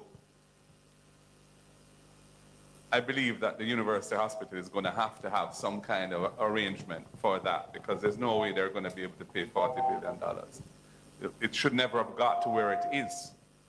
And that is really the tragedy of this situation, is the prolonged period of very unsound management practices that has allowed these things to be hidden for so long, and then when they come out, they're at a situation, at a stage where clearly that can only be resolved by the government coming to some kind of accommodation for them. Yeah, I don't know, Julian, you want to say? I understand the concern you're raised about I think inequity may be the correct term in terms of how different entities are treated, and you raised a particular one which concerns us as well as observers, and how that particular station operates. You know, I think TAJ or the government, as from a policy perspective, I don't think University Hospital is unique, meaning I believe there are probably other government agencies that may not be as bad, but may have similar liabilities as well to TAJ that would require an intervention. But it certainly, if you're a small business and you're being hounded, I understand that vexation. I would also say, you know, during the budget debate, we felt that instead of imposing new taxes, if the government collected what was due to it, then it wouldn't need to burden the residents and the people in the society more. And it's very evident from what we have seen at UE Hospital as a public entity, but there are other private entities that there is scope for greater efficiency in collection so that we can address many of the issues that Moses spoke about, many of the infrastructure problems, if we can collect what is due to the government. As the opposition leader said, we continue at the Public Accounts Committee to probe the issues there. There is more to come. There are more people can probably give us shed light on many of the issues that took place there. But again, what frightens me is that if the Auditor General had not gone in, we would never have known. And the question is, are there other public entities that are operating like this? I mean, I consider it, frankly, from my experience in public service, the worst I've seen. I thought Petrojam was the worst, but this worse than Petrojam. Thank you. So, ladies and gentlemen, we have had some really good questions so far. I also want to remind you that as small and micro enterprises, we also want to hear from you some of the challenges you face and what kind of help you need, because that is really one of the main focus today on the MSMEs. So we're going to take your questions, sir, and then the gentleman behind you, then we come back to this side. Lenbert Williams from Negril. I operate a business, One Love Bus Tour. It is the most awesome tour in the history of this country. Paid public announcement, paid advertising. I pick up the tourists, them, and I bring them to the poor people, them, and them love it. And them can't get enough of it. Now, Negril Beach, outside of the people of Jamaica, is the greatest asset that this country has. And to access the Negril Beach, you have to be going through a minefield of potholes. You have to wonder if the Middle East war is extended to Jamaica, because the amount of pothole that we are seeing daily, it's not indicative of an asset that worth preserving and promoting. And I believe that if we were serious about Negril Beach, all the potholes would have been fixed. And Mr. Opposition Leader, you need to emphasize tourism, because I believe that MSMEs, micro, small, and medium-sized enterprises in this region could significantly benefit from a more enhanced, a more vibrant awareness campaign to get the Negril Beach as a must-do and put it on everybody's bucket list. All right? So, yeah, you need to focus on Negril Beach and the Negril community, sir. And significantly, we're talking about alternative source of energy. Brazil used ethanol to be energy independent, and they use sugar cane. But the difference between them and them sugar cane, them get 110 ton per acre. In Jamaica, we get 35 ton on average. And the secret is, I heard that they convert their sewage into fertilizer and use it to fertilize the cane and then pots up. But guess what we do? We put our sewage into our rivers and dump them into the ocean and kill off the fish and the coral reef. You know what I mean? So we need to move away from that. And we need to send a task force to Singapore, because they convert 100% of their garbage into alternative energy. And they use sophisticated filtration system that does not harm the environment. So we need to send a task force to Brazil, and we need to send one to Singapore.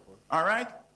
Now, it is very unfortunate for the entire Western Belt, because we have a ton of MPs that are PNP, and unfortunately, we have a Jamaica Labour Party government.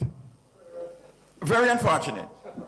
And I'm going to tell you something. Some people afraid to talk, you know.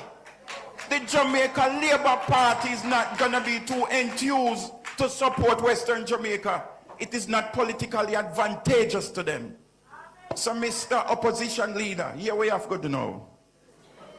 You have to set up some GoFundMe, because if there's 3 million Jamaicans live abroad, half of them are PNP, and they will be more than inclined to support an alternative source of government for Western Jamaica.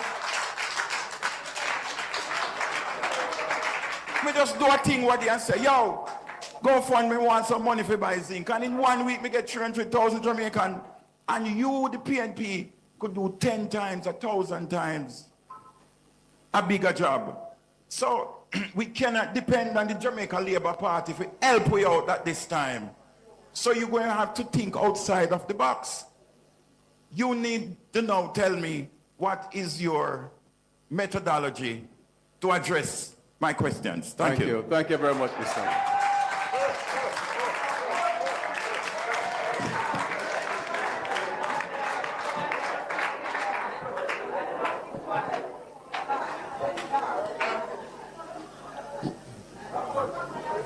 Well, we probably need you to help us promote our GoFundMe. Mr. Leonard, to get the kind of quick results that you were able to get. But your point about Negril Beach being a tremendous asset that we need to protect is real. And the conditions of access, as you've described them, should never be allowed. You know, Jamaica is quite dependent on tourism as one of the major industries in the country. And Negril Beach and Negril is one of the major tourist centers that we have. So we can't allow our major tourist centers to go down and become an embarrassment, or, you know, where people come and think, God, this is not what I was expecting of such a famous place as Negril Beach. So I take your point there. Yeah, it is. I mean, the ethanol thing, you know, attempts have been made with that in Jamaica, but still have these huge acreages.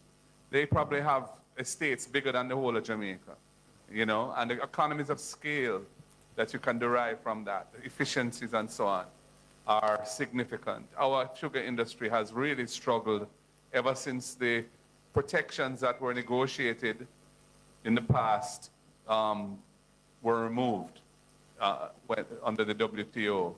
And so we know that an attempt was made to privatize, and that did not work well. And the industry is really at a very low ebb, you know? But the idea of ensuring that we don't destroy our rivers and our marine life through our solid waste disposal practices, that is a very real issue. And we, you know, that is impatient of debate. And I don't think there's anybody who would disagree with you that we need to be ensure that we don't do those things, you know. In Kingston, we've had some attempts to clean up Kingston Harbor and to try and manage waste that flows from gullies into the Kingston Harbor, which has been a real problem. But it's kind of catching it at the back end, which is difficult to do, rather than ensuring that communities have waste disposal opportunities and practices so they don't have to be dumping their waste into the gullies, which is a real problem because people are not being serviced. It's the same solid waste issue on a timely basis. So they end up doing things that they know is not right, but they feel they don't have any, you know, anything else that they can do. So that's what they end up doing. Yeah. But I'm going to tell the treasurer to link you to help promote our GoFundMe. And Mr. Lambert, we're going to send you out a bill for the advertisement of your tour business. All right, so we'll take the next question. I think Mr. Who is next, Oral? Okay. Ladies and gentlemen, and the Member of Parliament, good evening. Yeah. First, I'd like to say, God bless Michael Manley. The reason why I said that, I born in the 70s, and me I tell Mr. Mark Golding and all the members, they say, Westmoreland people, they go through a lot of tribulation through Siaga. I'm telling you, we go through a lot of suffering through Siaga. The waterfront was down there. When I was in the 70s, I used to swim from wharf, go over to the barge. I used to take sugar and come back on the land. And may I tell you, Mr. Mark Golding, from them move the ship from Westmoreland. Westmoreland was doing good. Money was booming in the town. Everybody was happy. And once they mash up the waterfront, that's where everything in Westmoreland started going wrong. So I may tell you, Mark Golding, we go through a lot of separation through the Labour Party. And Michael Manley have to come down here with Tony Clark. You know, how much land? Michael Manley said, what you do with so much land? The people, they need land. And Michael Manley have to bad them up and say, no, sir, you can't get so much land. I give the poor people them to live. So I have to say, God bless Michael Manley. That man stand up for Westmoreland and stand up for the poor people. And one thing I'm going to advise you, sir. You see down by the wharf, I taught this already when Peter Phillips was coming up. I said to him and the MP and Mr. Valls, I was talking to him. He said, down by the wharf, any of sugar. And if you don't want to put no more sugar ship, we can get some cruise boat. We can train the people them down at Westmoreland, the youth them to turn a tour guide. You understand? Put up something to show the tourists them say, boy, this was a history play because Westmoreland have a lot of history. Westmoreland have a lot of history, sir. You see, from the sugar front, leave Westmoreland, that's where crime start up, everything start go wrong because the youth them don't have anything to do. I may beg the private sector and the business people there, please, I'm begging you, we need to reach out more to the ghetto youth. Please, because we have youth in the ghetto have a lot of skill. Please, I'm begging you, we need to reach out to the ghetto youth, and because Mr. Golan, I'm telling you this, the police them doing a good work, but listen to me, you say if you don't reach to the people in the ghetto, things gonna go wrong. You have to reach the people them in the ghetto. You understand? We have to reach them, we can sabotage them and entreat them. You understand? That's cause crime. You understand? That's cause crime and a lot of things. So please, I'm begging you. So you can do for it, sir. So I want to thank you for all those comments, and what the chamber would like you to do, sir, if you could provide a little list of the names and the skill sets that each person have around there, we will circulate it and we'll engage as best as we can. Over to you, Mr. Goli, or anybody from your panel. I think that your offer is commendable. I think if something practical can come out of the passionate statement as to how to get the youth them engaged in productive activity and help to uplift the youth them, that would be a great achievement coming out of this event. So I would endorse that suggestion. And of course, Michael Manley is a great champion of our party, and we're very proud of what he did for Jamaica. Yeah. You know, I should mention I have a family connection with Westmoreland, with Sav, because my mother grew up in Sav. Her father, my grandfather, was the medical officer of health, the doctor in charge at Savlamar Hospital, up to the point where he died in the 1930s. So my mother grew up in Sav, so I have a little, family connection with this place. Yeah. Thank you, sir. Next question, please. All right, name is Cosman Jackson. As I was at the Jamaica Stock Exchange conference earlier this year, and Minister Aubin Hill mentioned that the government was able to raise significant, I believe he mentioned $7 billion at 2%. And he was imploring members, or persons who were there, to go in their communities, tell the members that they can apply to the Development Bank of Jamaica with their business plan for funding at very low rates. I came back so excited and came to my colleagues here at the chamber. All those persons who were approaching me and wondering how they're going to rebuild their businesses, they have good business plans, and I suggested to them that they could get in touch with Development Bank of Jamaica, which they did, only to be told that they have to go to their commercial bank, and that it is through that window that certain sectors will be funded, and they are not aware of that special funding that Minister Hill mentioned. So I just want to ask if you could do some further investigation into that, so that our members could perhaps go back to another source or another avenue. Well, that sounds like a stand-fight business. But seriously though, first of all, you would have heard it yourself, Cosman. So if you've heard it, I have to rely on that he did say that. And if he did say that, that is misleading, because they may have gotten funds from places and given it to DBJ, but DBJ, as you found out, doesn't lend money directly. But beyond that, we were told that they have for small businesses, micro and small businesses, really small businesses, because micro business really can't access DBJ loan. It's too onerous, because you have to fill out first a 63-page document. And by the time you fill out, if you can fill it out, and you get the money, then you realize that the terms of the loans and conditions of the loan is not appropriate for the business. So a lot more needs to be done in that regard. We've been struggling with this concept of a development bank and how it operates in this context. And I believe that it should be very clear that it's pointless in getting this money and the people can access it on terms and conditions that will impact their business favorably. And I think the frustration is there, and that's the reality for a lot of the small businesses.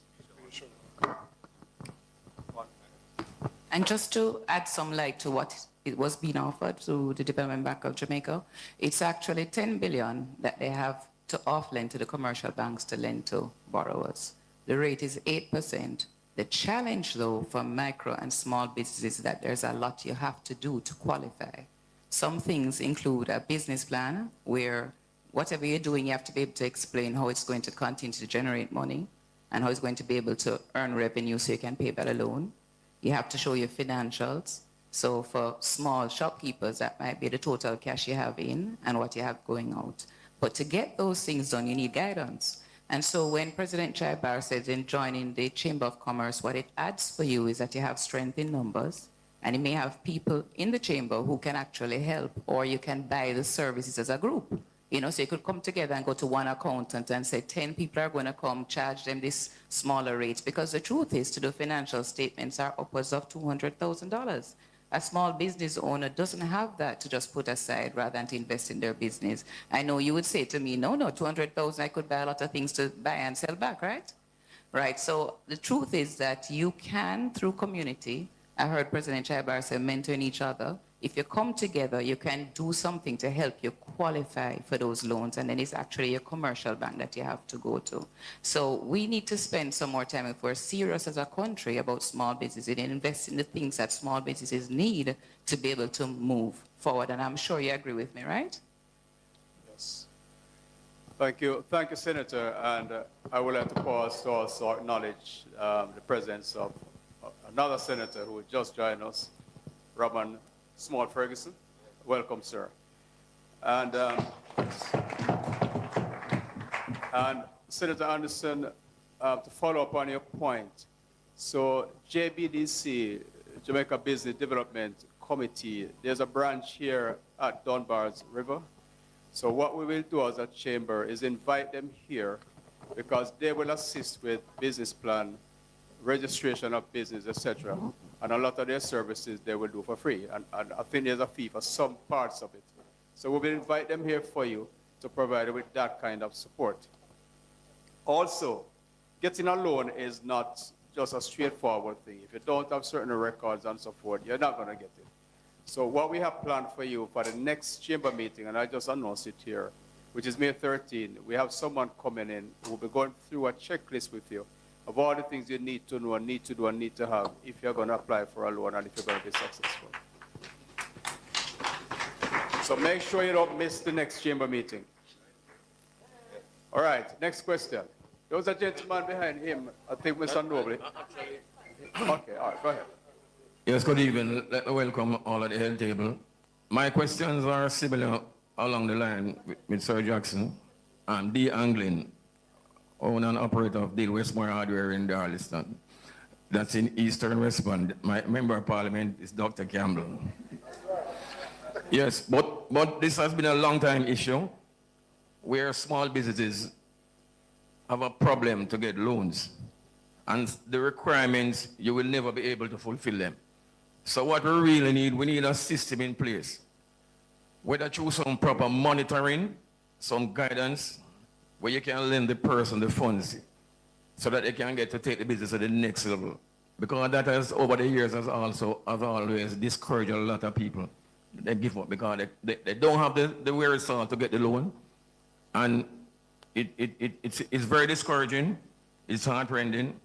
And we have always heard that the small business are the backbone of the society.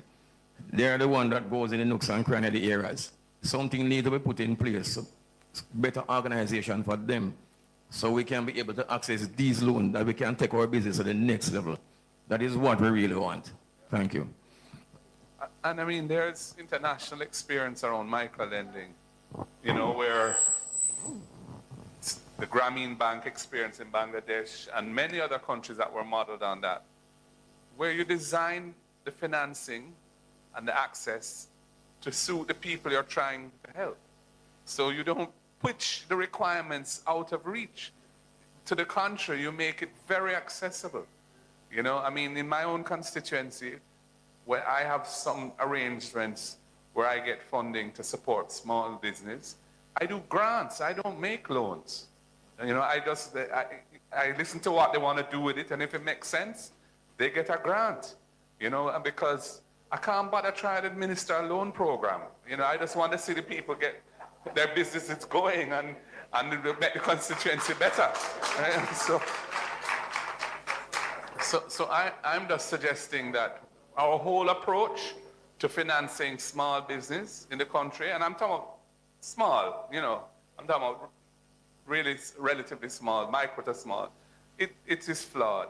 You know, we have not yet come to the level where the people are and meet them where they are and deal with them in a way that they can understand, they can access it, they can benefit from it. And until we do that, our economy will never perform the way we want it to perform. Thank you. Thank you. It is a fact that, and I said it at the start, that the small and micro enterprises are really the foundation for all businesses. Everything comes right back to them. And so when we get them going, we get an economy to improve. And with that said, this discussion will end at 8:30. So I implore you, if you have questions, keep them brief for me, please. Just get straight to the point. And I really want to hear from some of the persons from those sectors, small and micro. Let us hear your concerns and what kind of help you need. Because Mr. Golding, as he rightly said, some of us will never be able to get a loan at this stage until we get some things in order, but a little grant could go a far way. So we'd love to hear from some of you. Who is next? Go ahead. Good afternoon, everyone. My name is Crystal Evans. I'm the country manager for Harmony FinTech Limited. So basically what we do is that if you're a jerk man and people come by from you and they have them card, you can just take your phone and show them it and scan it, and they can take the payment. So they don't necessarily have to have cash. The market vendors, same thing, that is what we do. So my concern, I have a little call, is the integration of technology into our economy, especially Westmoreland commerce and industry. My other concern is young people. We don't have no plan for young people. We don't have no ecosystem to develop geniuses. And when that don't happen, then they become rogue. Most of the community maladies and the social issues that we have is because we allow our brightest people to just write that. So I haven't heard anything for the youths. We have a youth ministry, I don't hear nothing. We have a technology ministry, I don't hear nothing either. It's all performative. You know, a lot of speeches and discourses. One of my friends like to say, you know, the white man have AI, the Chinese have productions, the Arab have oil, and all we have is a whole lot of conversations. We're always having that. We're not executing. All right, for some of you people who, you know, we like to say, oh, we're going to do this. Hush, honey. We're going to do this, we're going to do that. What's your part in all of that? Because we can't just wait on to make it happen. It has to be like a group effort if we're going to move fast. So I just want to know about the integration of technology into our economy and the plans for the young people. Right? Ms. Ferguson, I heard you spoke about the crime. It's deeper than that, as we all know. All right? Thank you. Well, thank you. Our campaign manifesto had two specific funds. We had a strategy that we want to create pockets of capital that would be accessible in areas which are traditionally deprived of capital, and that could really help economic actors in those pockets to move forward in a serious way. And the young people was one. So we had a fund for youth business entrepreneurs, $1 billion replenished annually. that would provide financing for any young people who wanted to get going in business. And we would try and design the requirements so that they would be able to get those funds out the door and deploy it in the economy as quickly as possible. That was one. And we had another one relating to the entertainment sector specifically, which young people are the main practitioners in. So they would also be able to, and that was considered broadly, music, drama, art, cooking, you know, whatever it is, cultural and creative industry. So that was our vision, to really provide finance at that era to support that ecosystem. And then those ministries could provide other inputs, training, and, you know, assistance in handling, navigating the economic space and the regulatory requirements where they are and so on. But the funding part of it, we want to solve in that way. In terms of tech, I'm going to let someone else speak to that. But essentially, I agree with you. We've had some problems with tech because, for example, the mobile wallet system has not really worked in Jamaica. NCB made a big foray with Link. It hasn't really happened. Jamdex, which is a central bank digital currency, hasn't really happened either. I think I got $1,000 or $2,000 worth of Jamdex a couple of years ago. Nigel Clark made a big deal of it in his budgets, paying his barber. I don't know if his barber ever got paid, or if he did, if he's been able to do anything with the money. You know, it has all stalled. So we really need to look at how we deal with the digitization of the economy, because there are other countries which have been liberated by that. I mean, India, for example, they have this system called ADR or something like that, which has enabled them to deliver benefits to the, and you know how big India is. It's the most populated country in the world now. It's bigger than China. And they have been able to deliver into villages all over India, government benefits, state benefits through the ADR system, which is entirely digital. In India, you can pay for anything from your phone. Even from a market vendor, you want to buy a melon, you can pay for it through ADR. And they all have bank accounts facilitated by this. So you have to have a vision for making technology accessible at the grassroots level and then build from there. That's what, I'm not a techie, but that's how I see it being. Unless you do that, it doesn't really have the impact that you desire. Does anyone else? Thanks. Good evening, everyone. In my portfolio of productivity, efficiency, and competitiveness, technology is one of the prime enablers. And if I could just take 2 minutes to say it operates at a number of levels. If we start at productivity at a personal level, the first thing we have to transform is our education system. And we've been talking about this for forever. But when I go into a classroom today as a member of parliament, it looks very similar and it's organized much as it did when I was in school decades ago. If I walk into a bank or a supermarket or any other type of organization, it looks completely different and it operates completely different and driven by technology, but we still haven't incorporated it in any meaningful way in our education system. We talk about upskilling our workforce. Technology is one of the ways that we can do that. Those who didn't get the first opportunity in school can be upskilled. And one of the initiatives we had around that was in our campaign manifesto was that we were going to use heart to match dollar for dollar every business who invested in upskilling their workforce, whether small, medium, or large businesses. We would have matched their investment in their workforce to improve their productivity. So that's at a personal level. At a business level, there's a whole,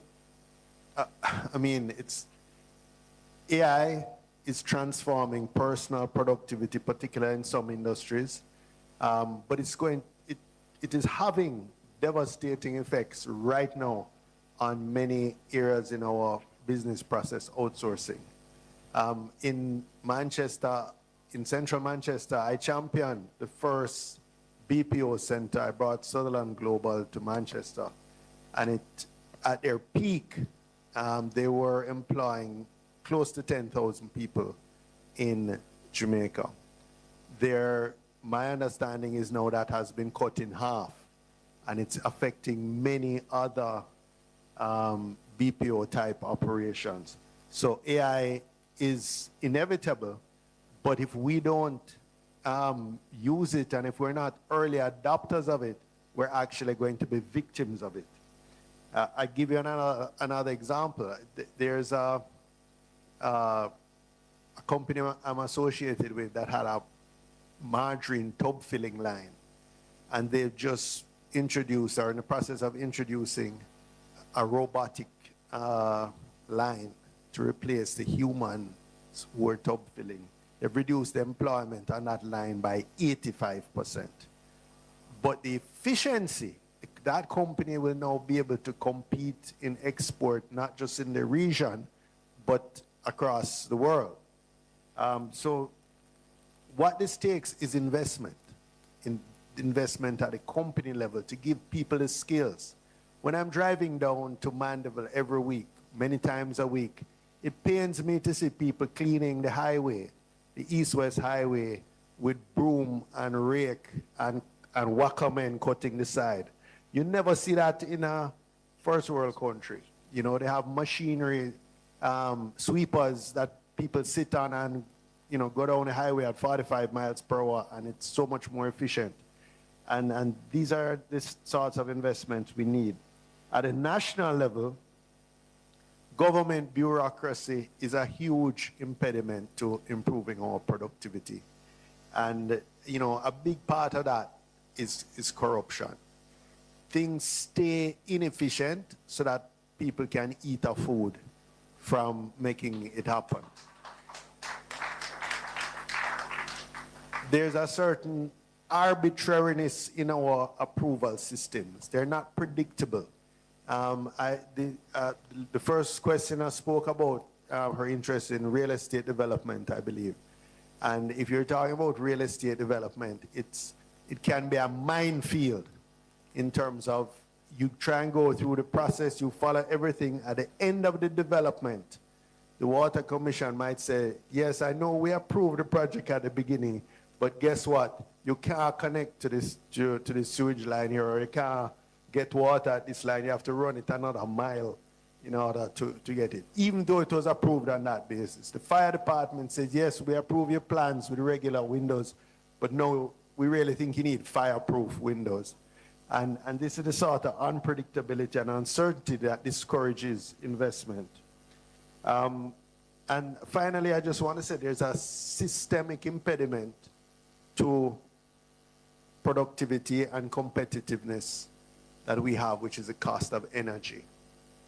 Just on my drive down here, I calculated on my residential bill what my last bill, what the cost per kilowatt hour was, and it was 47 US cents per kilowatt hour, which is, you know, and it's growing, because I believe by next month, when the full impact of the oil prices pass through, it will be even more.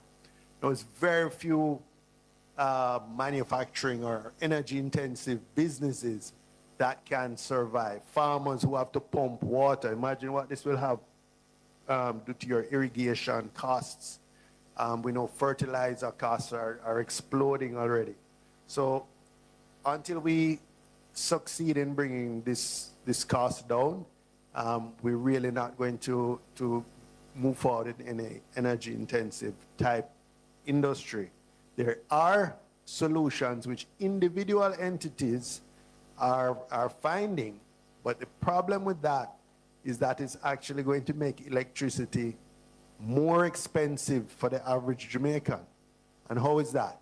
Because the best paying residential customers are putting in solar systems, which today, at these prices, will pay back for themselves in 3 or 4 years. The best paying commercial customers are putting, you know, cogeneration systems in, which will pay for themselves. But when these people come off the grid, the overheads of JPS still has to be distributed by the rest of us. And therefore, the cost per kilowatt hour will keep going up. And that's, you know, a serious impediment. And unless we have some transformational thinking, some really innovative, creative, radical thinking to bring down that cost in the shortest possible time. And that brain power does not exist at the Ministry of Energy right now, at the policy level.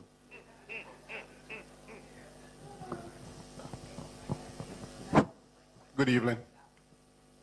Roger Allen. Gentlemen, MPs at the head table, good evening. Good evening all. I won't ask you a question where you can't do anything about. I'm going to ask you the question that you can do something about. The people of Westmoreland over the years have always supported the People's National Party. Whichever way you look at it, the majority of the time, the people of Westmoreland support the People's National Party. I don't have a problem with the Prime Minister not paying us a lot of attention. That's the norm.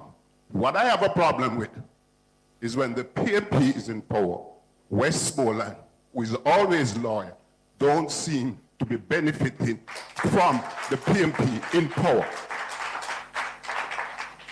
Typical example, the ferries to Maxwell Highway.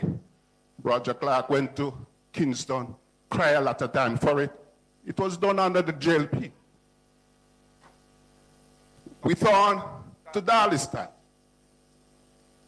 It was done under the JLP. The biggest police station being built anywhere in Jamaica is being done under the JLP in the parish of Westmoreland. Point out to me and the PMP supporters in here, what are the tangible development that has taken place by the PMP in central Westmoreland? That is what we'd like to see. Remember, we had the last election where PMP stay home. They might, I'm not telling them to do it again. We have seen where every constituency in central Westmoreland went to the JLP in the election before the last. It may happen again.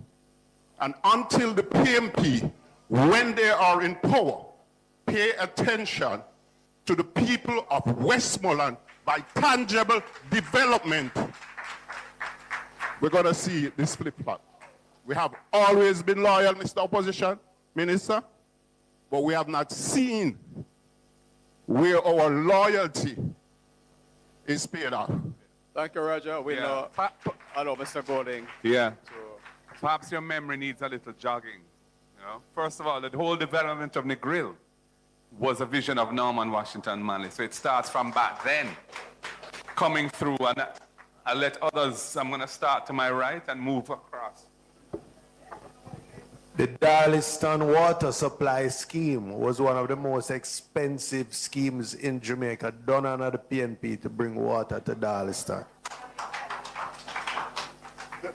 And the Macfield to Ferris, that was conceived, planned in the People's National Party and funded and was implemented by the JLP, which is how government operates.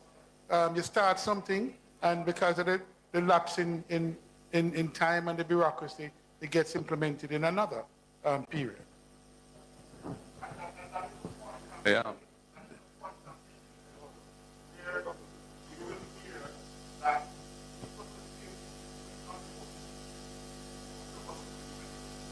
Folks, we are interested in who make it happen.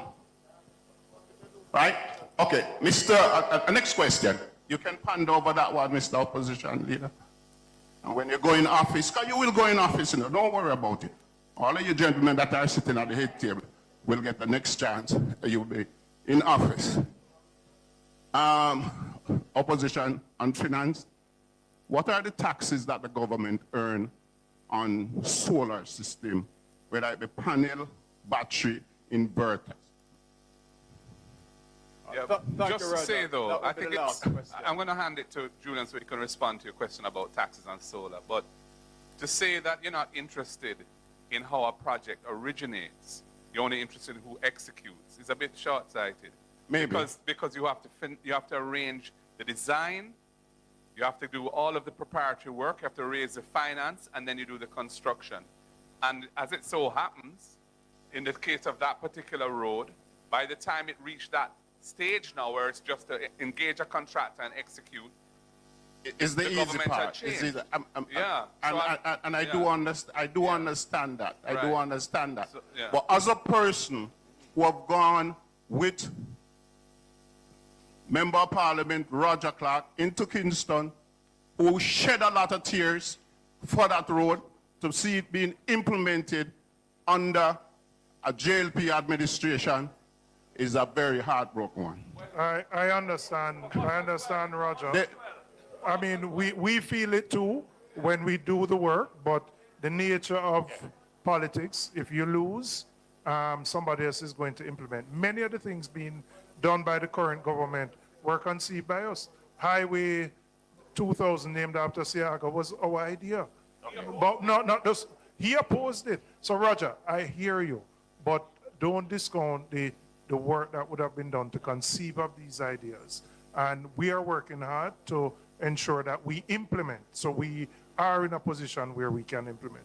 In terms of your question, my understanding is that taxes are not applied for solar panels or for the batteries. For the inverter, the taxes on the inverter, would a PMP government remove all government taxes from solar panel, from I'm telling you right inverter, now, and from battery, that the people can build their own alternative energy? Maybe inverters, but I recently put in one and I don't recall there being taxes on the batteries or from the panels. Okay. I would have to check the inverters. I don't think so, that there are taxes on that. I don't think so. One last question. Roger. The Cuban doctors has been removed. Yes. We understand the whole politics. We understand the whole American thing and all of that. And we can't fight America. What I want you to ask the government, what is the replacement for the people of Westmoreland, Sablamar Hospital, for the Cuban doctors? Because there is a void, and we are all going to suffer down here if they're not there. So we want the government, I wanted to ask the government, what is the alternative? We have, and they have no alternative. And then no answer. No, they have no alternative. Okay, all right. I mean, let's just be frank. They have put no plans in place. The reality is that the Cuban doctors work in remote areas where many Jamaicans don't want to work. They are in specialist areas where we don't have the expertise. There is no plan. It's as simple as that. They're talking about going to this country and that country to try and source. But who knows what that will bring? You know, until those arrangements were concretized and in place, how could you send home doctors that are providing vital services that people need? You're just creating a gap that's going to cost people's lives. And I don't think that should have happened. Well, ladies and gentlemen, that will be the final question, but what we will do, if Mr. Gowley will allow a little time for one-on-one interaction after we close this section. Is that okay, sir? Briefly, yeah. Briefly, for a few minutes.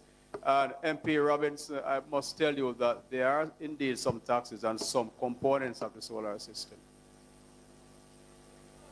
I do believe, no, there are some taxes on the panels also. There are none? There are taxes on some components, I'm very sure. I can't say exactly which one, but there are some taxes on some. You can double check it. Ladies and gentlemen, it has really been an evening well spent. We got some very good questions in, some good answers, some quite a bit of passion came out today from the persons here, and that is good actually, because it's really good that we're able to sit down and talk like this and express freely, say what's on your mind, and allow Mr. Golding and his team to reply. I want to share with you, though, that as we continue to operate in a highly competitive environment, which spans globally, It's important that we continue to upgrade our skills. And the Heart and Estate Trust, they do have a number of programs that are underutilized. And I implore all of us here today, whether us as individual owners of businesses or our employees, to get them enrolled. And I tell you, especially for the small and micro, there are some programs that comes with a grant. So for a small business owner, if you enroll in a program with Heart, at some point at the end of the program or before, you have the opportunity to access a grant of up to $300,000. That could be a start for some persons, or a recovery fund. And it's a grant, which means you don't have to pay it back. For medium-sized or small businesses, there's also another grant up to $1 million. I don't have all the details of how you qualify for them, but they exist, and I would encourage you to go on the site, check them out, and see what you can enroll in and what you can access. It's money that is there, and a lot of it is taxpayers' money, so why not access it and use it to build your business? We're all in recovery mode, so I implore you to do that. Heart and Estate Trust. And if you want, at the chamber here, we can point you in that direction. I hope you're all registered and your email addresses are there, because we can email for you the contact information, the email addresses, and even phone numbers of places you can go to the website, and you can check to see what it is you could enroll in and what you could access over time. Very good programs, help to develop your skills and the skills of the people around you, and also the access to the grants. So left for me to really thank the first, yes.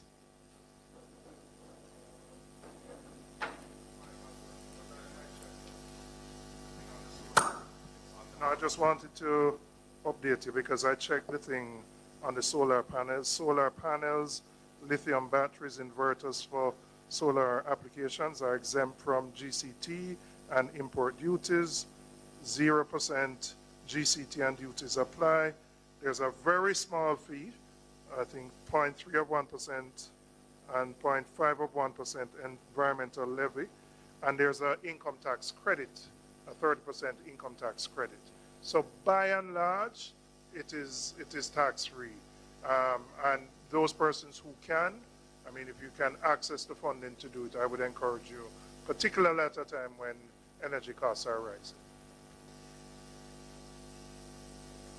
Thank you for that, Sir MP. So, ladies and gentlemen, let me first thank the media for being here. I see we have BOJ here too. I want to thank each and everyone who showed up this afternoon. You've been here a long time, and we appreciate your patience and for staying with us this long. We're really grateful for the questions and the answers. And last but not least, I would like to thank Mr. Golding and his team. He really came here today, sir, with quite a lot of support and resource persons that did very well in responding to the questions and making suggestions. And thank you also for your pledge of, was it $1 million, sir, or $100,000? But I like to add zeros, you know. $100,000 to support the Labor Day project downtown, so much appreciated. And members of my team, Oral for providing the PA system, and for Hotel Commingle for catering for us today, allowing us to use this space. We're most grateful. Thank you all very much. You can hang out a little bit, network, talk to each other, interact. That is one of the big parts of being at a chamber meeting. Get to know each other. And for those who may have a question and didn't get to ask it, but please don't bombard them. We can spend another 5 minutes or so with that little interaction. Thank you all very much. The meeting of the Chamber of Commerce of Westmoreland is now terminated.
Want to start a podcast but not sure how? Riverside has got you covered. First, go to riverside.fm and open an account. When you're ready to record, just hit record to capture high-quality audio and video, all from the comfort of, well, anywhere. Even if the only camera you have is on your phone. With Riverside, you'll still look like a pro. The equipment doesn't matter. You'll get a professional-looking podcast using anything you already have at home. When it comes to editing, it's truly idiot-proof. Even with zero experience, you can create content like an experienced editor using Riverside's AI tools and intuitive editing features. Get transcriptions automatically and use them to edit just like a doc. Or use the chapter timeline, which makes it easier to skim and scan. Ready to share? It's okay if you don't have an audience yet. Everyone needs to start somewhere, and Riverside has the perfect tools to help you reach them, like live streaming or automated social clips using AI to create engagement on YouTube Shorts, TikTok, and Instagram Reels. Your podcast really is just a click away with Riverside. Try it now. It's free.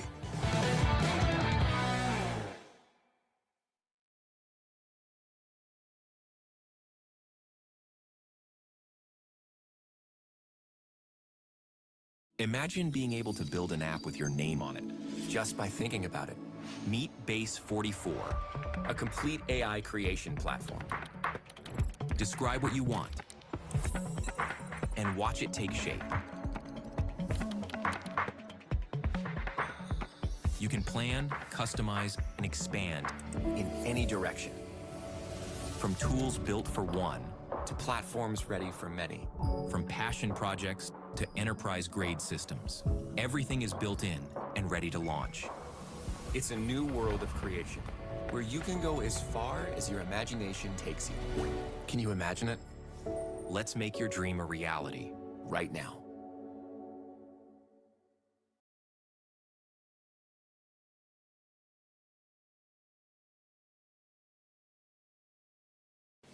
Good morning, America. For our viewers in the West, flooding, twisters, and hail strike overnight.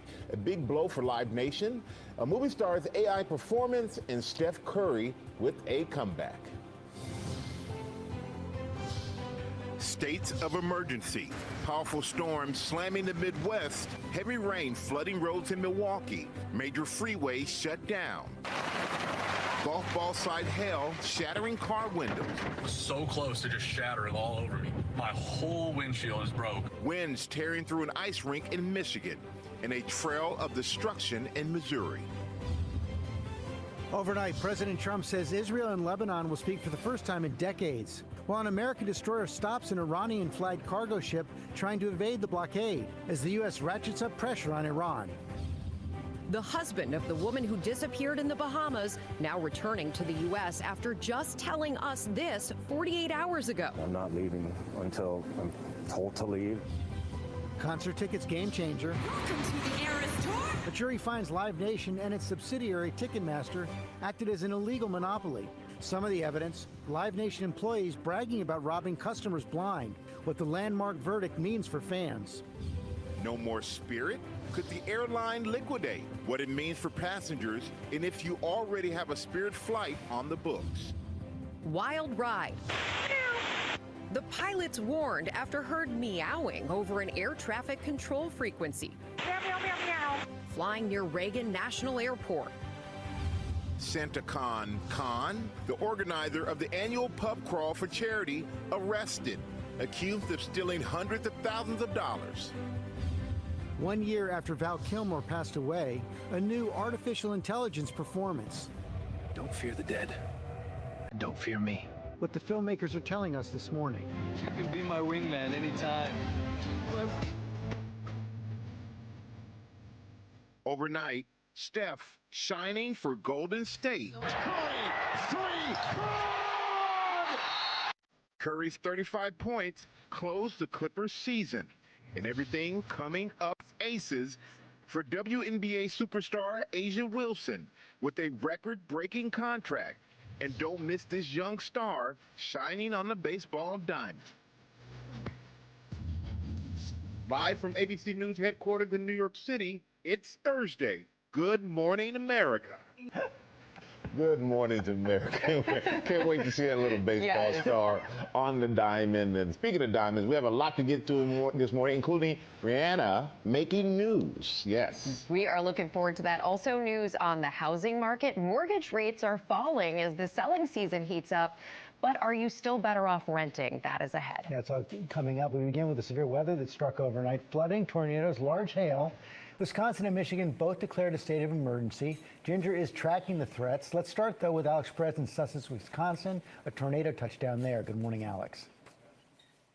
Hey, good morning, George. It has been a relentless week of wild weather across the Midwest. The powerful storm picking up all of this debris, slamming it into the building here, shattering all of the windows, and overnight heavy rainfall leading to massive flooding. Overnight, a state of emergency declared in Wisconsin. Powerful storms slamming the Midwest after days of severe weather across the region. Heavy rain flooding roads in Milwaukee, leaving drivers stranded, prompting multiple water rescues. Those cars are stuck in there. The mayor and police urging people to stay off the roads.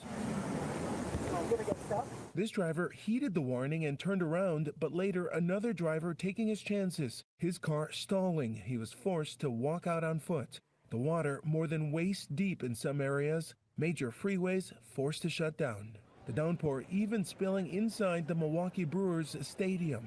A possible twister tearing through Clinton, Missouri, damaging homes, businesses, and power lines. We're very fortunate tonight because this could have been way worse. The system also unleashing golf ball-sized hail, shattering car windows. My entire Tesla roof was so close to just shattering all over me. My entire mirror just broke off, at least the cover part. My whole windshield is broke. And these impacted areas are not in the clear just yet. Many of the same areas now bracing for possibly more severe weather tomorrow. Michael? All right, Alex, thank you. And let's bring in Ginger, who's tracking the storm, plus the summer-like weather on the East Coast. Good morning, Ginger. Yeah, we're at the point where at nearly 600 severe storm reports. That means the tornado, the hail, and the damaging wind, and we are so not done yet. Today, we've got a threat area in the Northeast. From Buffalo to Bennington, Vermont, Rutland too, damaging wind, but a tornado threat for Syracuse, Utica.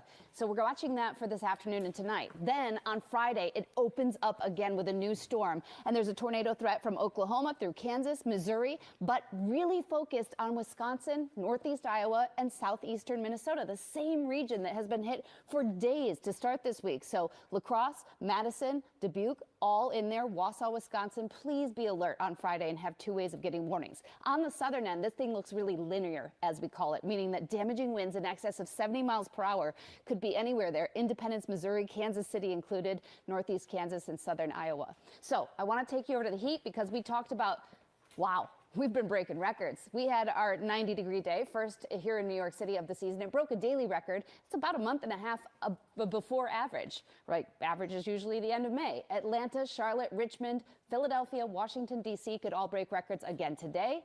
It doesn't last forever. We are going to see considerable cooling, George, by next week.